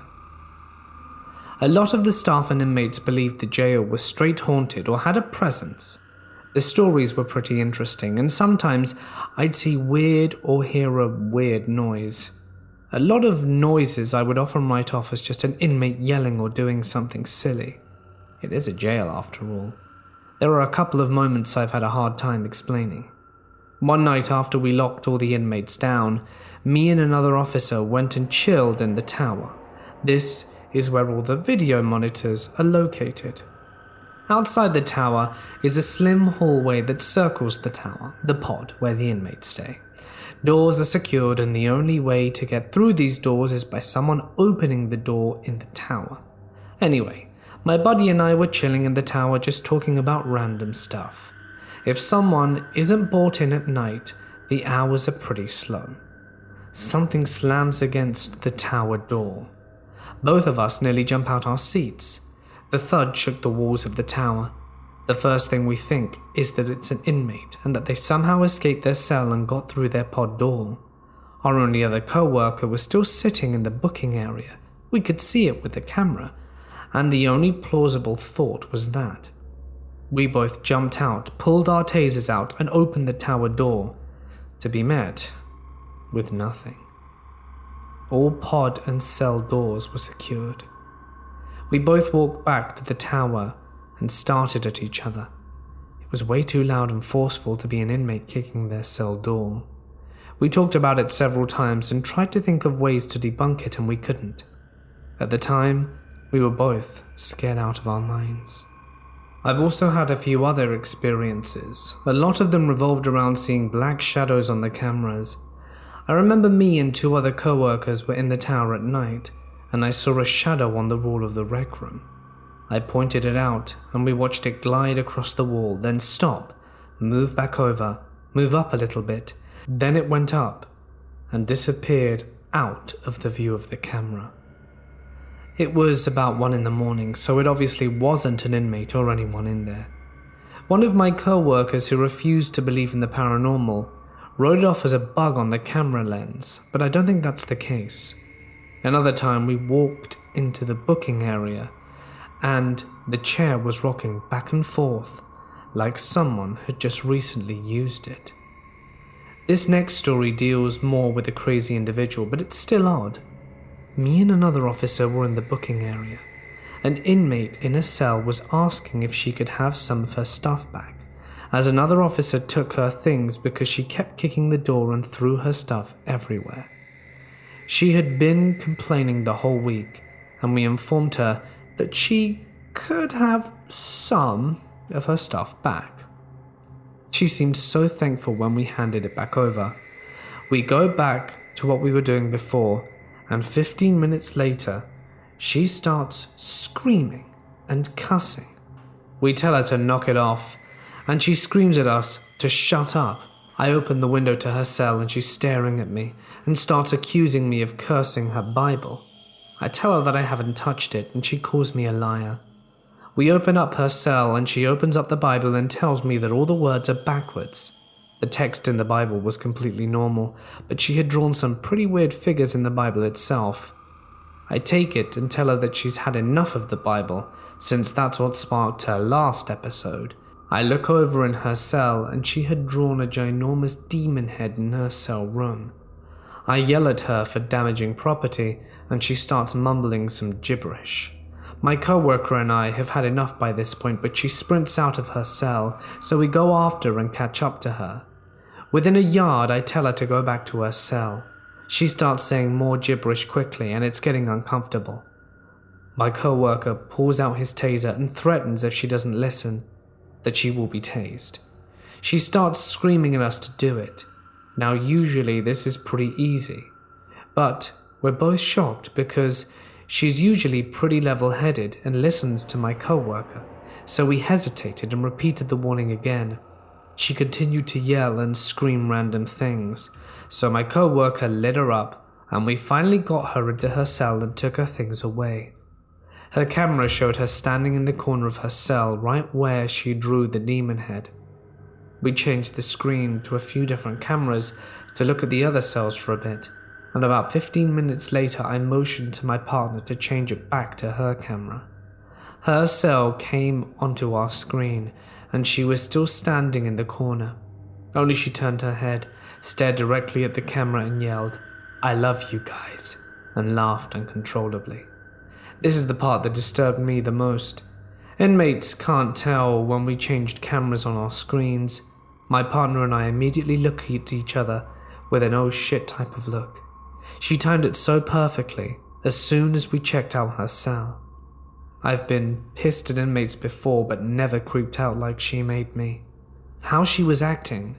She could have just been having an episode. People coming off drugs usually act strange or violent. I would have just written it off as that, as I try to make sense of it, but I can't explain how she followed up with that little act. The next night, though, she claimed she had no memory of such an event, so who knows what it could have been. When I was younger, maybe 7 or 8, I experienced something I couldn't explain. I shared a bunk with my 3 brothers, 2 on the top bunk and 2 on the bottom. The first time it happened, it was a nightmare of a shadowy man staring at me from the hallway.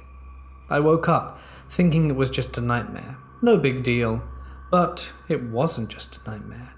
I could feel something pushing onto me from under the bed.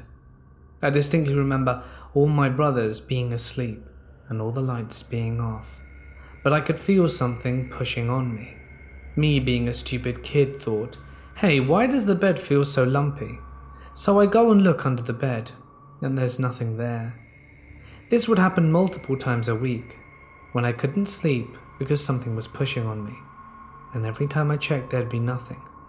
I never thought to myself, oh, there's probably a ghost or spirit messing with me. But it went on like this on and off throughout a good part of my childhood. I never brought it up to anyone until we moved out. One day, after completely forgetting about this ghost, I walk into my aunt's house, which happened to be our old house as they had it after we did. And my aunt is talking to my mum about how she can feel something push on her from under the bed and how she can't sleep comfortably. I freak out a little bit and explain that this exact thing happened to me when we used to live there. Nothing really came of it. There was no investigation as to whether anyone had died on the land, but they put up some religious symbols and stuff to ward off evil. But I haven't heard anything about it since. Has anyone ever experienced anything like this? This happened when I was in middle school. It was summer, and I was taking a break from riding my bike around my neighborhood, outside a friend's house, when I saw this red pickup truck with a bronze stripe pull over to a stop near me. The passenger and driver were both white males with sandy blonde hair and white tank tops and baseball caps. They claimed to be lost and looking for directions to somewhere, but since I didn't know, I said, "Sorry, can't help you." The entire time, alarm bells are going off in my head, and I move farther away from the truck and into my friend's yard, hoping she and her mother would come home. They kept wanting me to help them and monitoring me to come closer to the vehicle. I just kept repeating I didn't know where it was as I continued to back up into the yard. Eventually they gave up and left, and once I could no longer see their truck, I pedaled back home as fast as I could. There was another occasion something creepy happened. I was followed home from the supermarket by a dark green pickup truck. Once I came to a stop at my house, which I know is a bad move, but I figured I was being paranoid, he pulled up behind me and motioned for me to get out of my car. I didn't, and stayed there. The guy started talking to me and asking me questions about my license plate. Apparently, it was very similar to a club he belonged to, which turned out to be some sort of uber-conservative militia. He finally left, and I didn't leave my car until I was sure he was gone. My parents and cousin were upset that I didn't call the cops about being followed. So was I, but I didn't want to call them on a false alarm. And for the next few days I kept my eyes open for the truck. And to this day I'm still paranoid sometimes about someone following me home from the supermarket. This happened to me and my older sister when I was about 14. My dad was getting married in an old historic mansion in my hometown. The Mayo brothers briefly lived in the mansion and worked on elderly patients for the Mayo Clinic there. The city decided to preserve the mansion and keep it decorated historically. There have been long rumors that the mansion is haunted, and it's just old and huge and creepy. The wedding ceremony and reception took place outside, and most guests never even went into the mansion.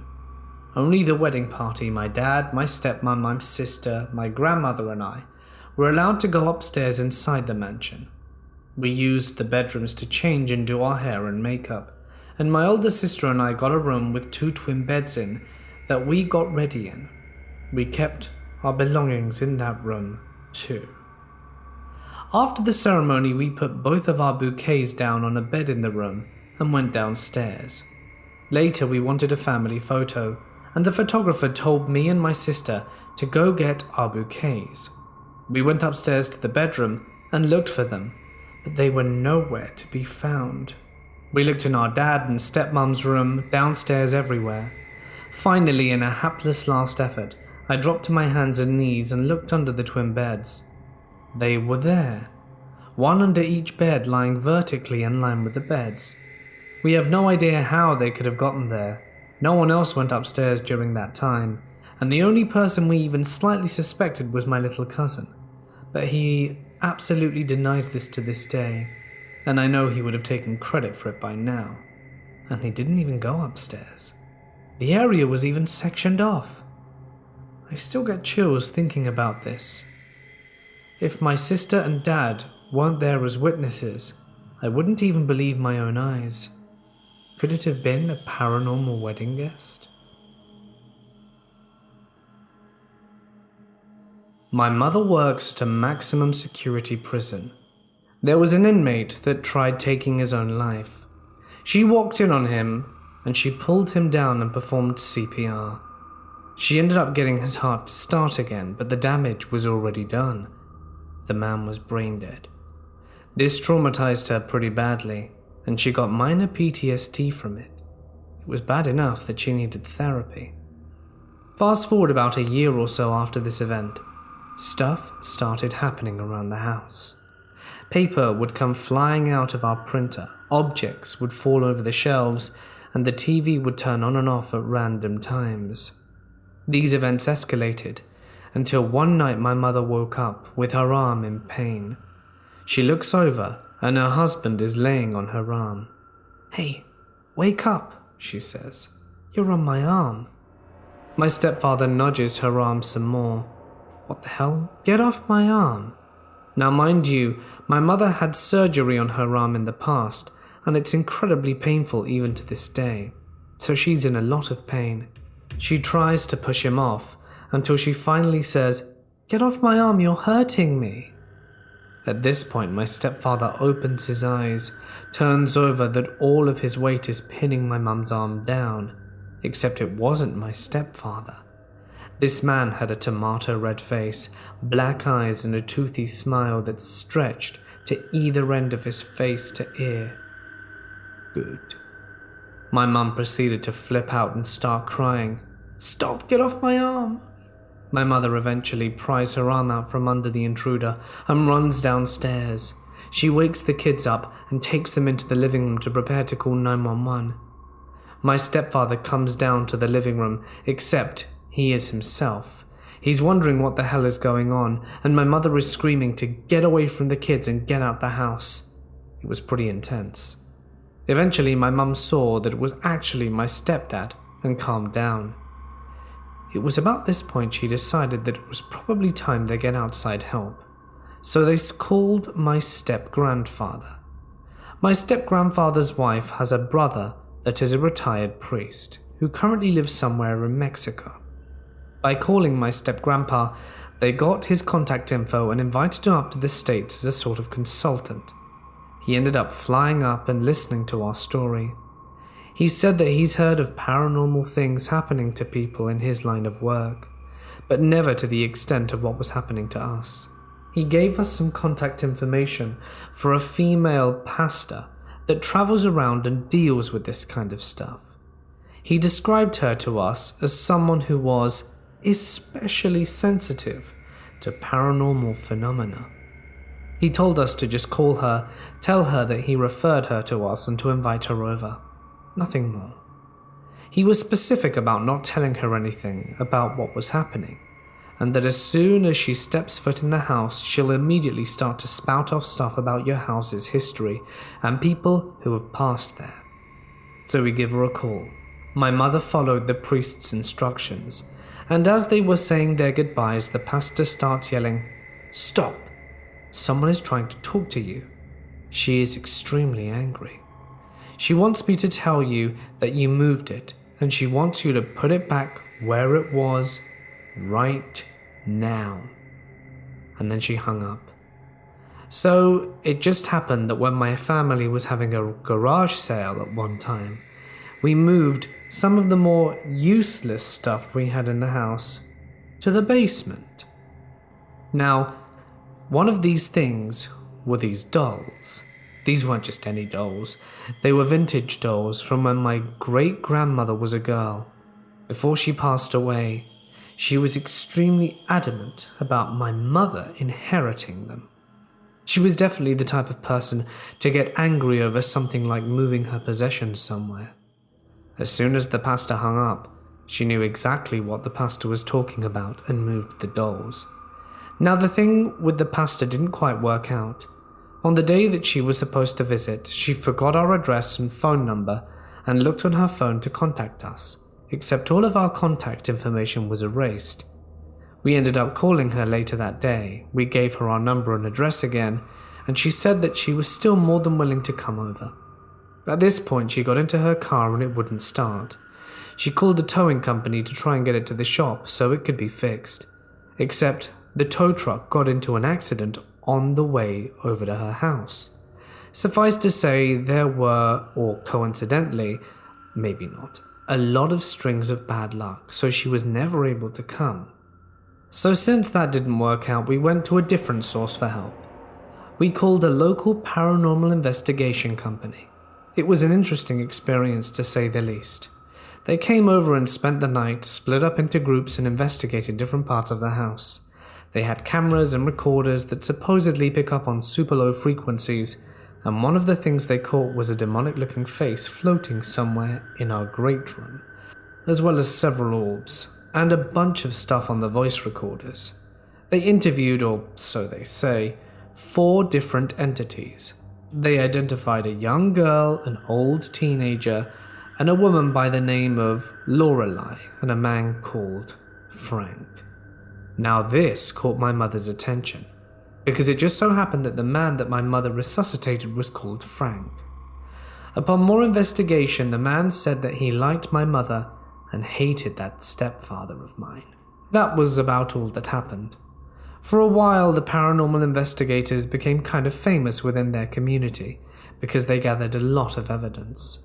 So around this time is when I took some leave from the Navy and came back home. It was very quiet while I was there, except for one night. I was sitting in the living room reading when I felt someone was watching me. It got so bad, I actually went outside with a flashlight and started looking through bushes because I was convinced that someone was stalking me. It ended up being nothing, but the feeling didn't go away for a few more hours.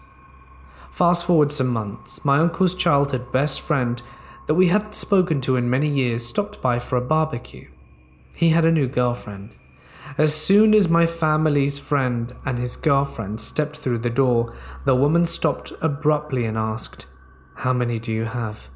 My mother said, 5 children, 4 are from me and the other is a stepdaughter.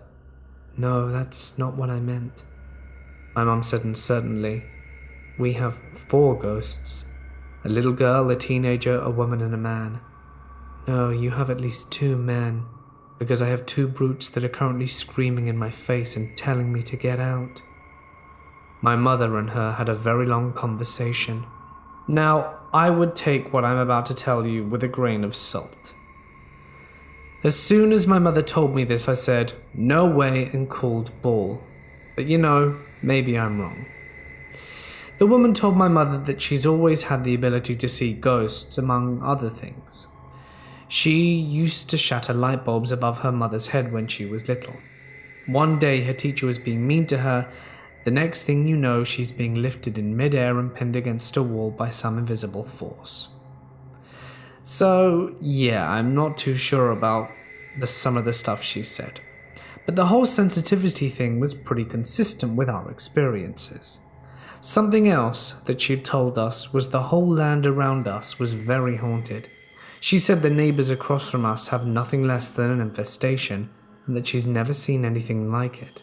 When she left, all the paranormal events stopped. It's been quiet ever since. She later contacted my mother and mentioned that 2 of the men that were shouting at her left with her because they found out that she could see and hear them. They started messing with her by hiding her stuff under her bed and knocking stuff over. She told us that she could get rid of them though, so not to worry. And since then it's been quiet. No problems except for this one time my mother was all alone in the room when the spring door stopper started rapidly vibrating to side. Not the, "oh, there must be a truck" that just shook the house. This was like someone pulled this thing from its full range and let go and was playing with it. My mother remembered the little ghost girl that was in the house and said, "I know you're there, honey. It's okay if you want to play a little. You can stay here as long as you're not mean." And that was that. Most of my life, I've been able to see things that weren't there, or so I thought. There's these things that pop up on the side of my bed that are a bit blurry. They kind of look like sneak arms that dart up quickly, and when I look, they're gone. I only see this when in bed. Last time it appeared at the foot of my bed when I was playing something on stream. The second my eyes moved, it darted down. This was the best look I've had at it, because it came directly from my line of sight. It was mostly white, with 2 or 3 black splotches on it. It just popped up looking at me and then darted back down. Last time I stuck my head right under the bed, I saw nothing. I just started addressing it as a friend during its appearances to try and make peace with it. I'm not scared of it, just concerned. Does anyone know what this thing could be? I visited Paris a few years back with a friend. We're both females in our 20s at the time, and we went for lunch at a restaurant and met some guy who presented himself as the owner of the place.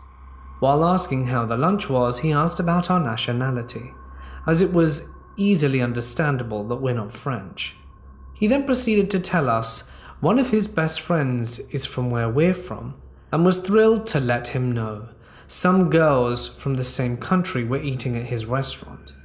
He called this friend and passed his phone to me to talk to him. Nothing weird, usual stuff, and at the end he invited us to a party with live music, drinks and stuff. We thought, why not? We didn't have plans for the evening, so we exchanged numbers and agreed to meet. My friend and I went to meet him at the address he gave us, which was at some abandoned place, no movement around. We got this scary vibe while waiting for him to show up. A car approaches us. It's him, a man in his 50s. He was very polite and apologized to us for waiting and tells us that we're not very far from the place. We get into his car, very afraid, but not wanting to show and act like everything's cool. We didn't know where we were going. He was telling us about his life, how he's been living in France for over 30 years, and how he missed our country so much. But work didn't allow him to take vacation, so he hasn't visited in years. He seemed normal, but my friend and I knew we messed up and it was too late.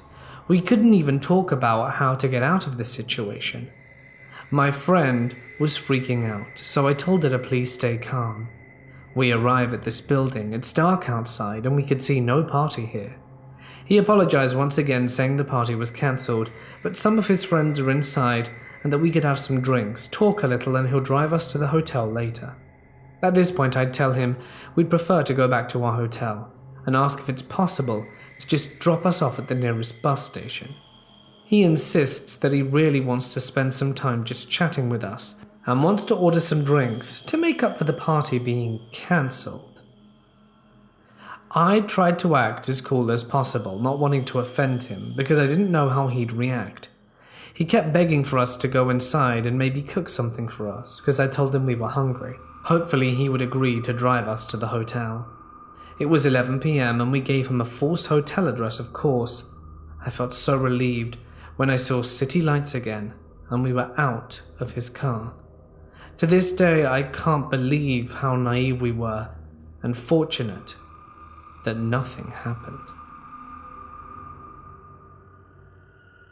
I was talking with my mum about that old apartment she used to live in with me for several years, when I was a teenager, and I remembered a lot of weird things I witnessed there.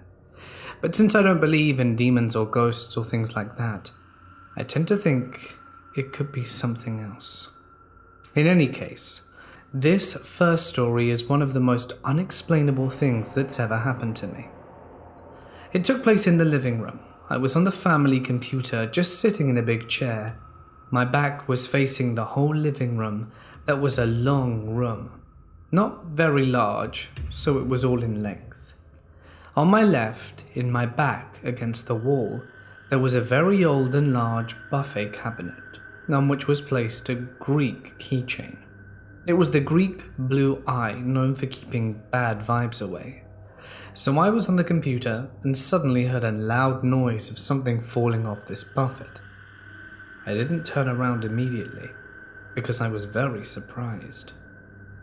A few seconds later, I heard the object literally crossing the living room on the floor really fast, and then I heard it break against the other wall, the one that was facing the buffet. And as I said, it was pretty far from it, since the living room was very long. I decided to get up and take a look at the object. When I reached it, I saw the eye broken against the wall. The second story is a bit shorter, that took place in my bedroom. My bed was a bunk bed. This night I was sleeping and woke up because my entire bed was shaking really vigorously and no one was in my room.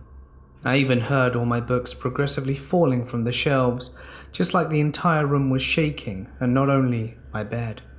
I remember not being afraid or surprised. I was in a semi-conscious state and was only thinking, I hope it doesn't last too long, because I'm quite tired. I also need to mention that I live in France, and earthquakes are extremely rare, not to mention more so in my region.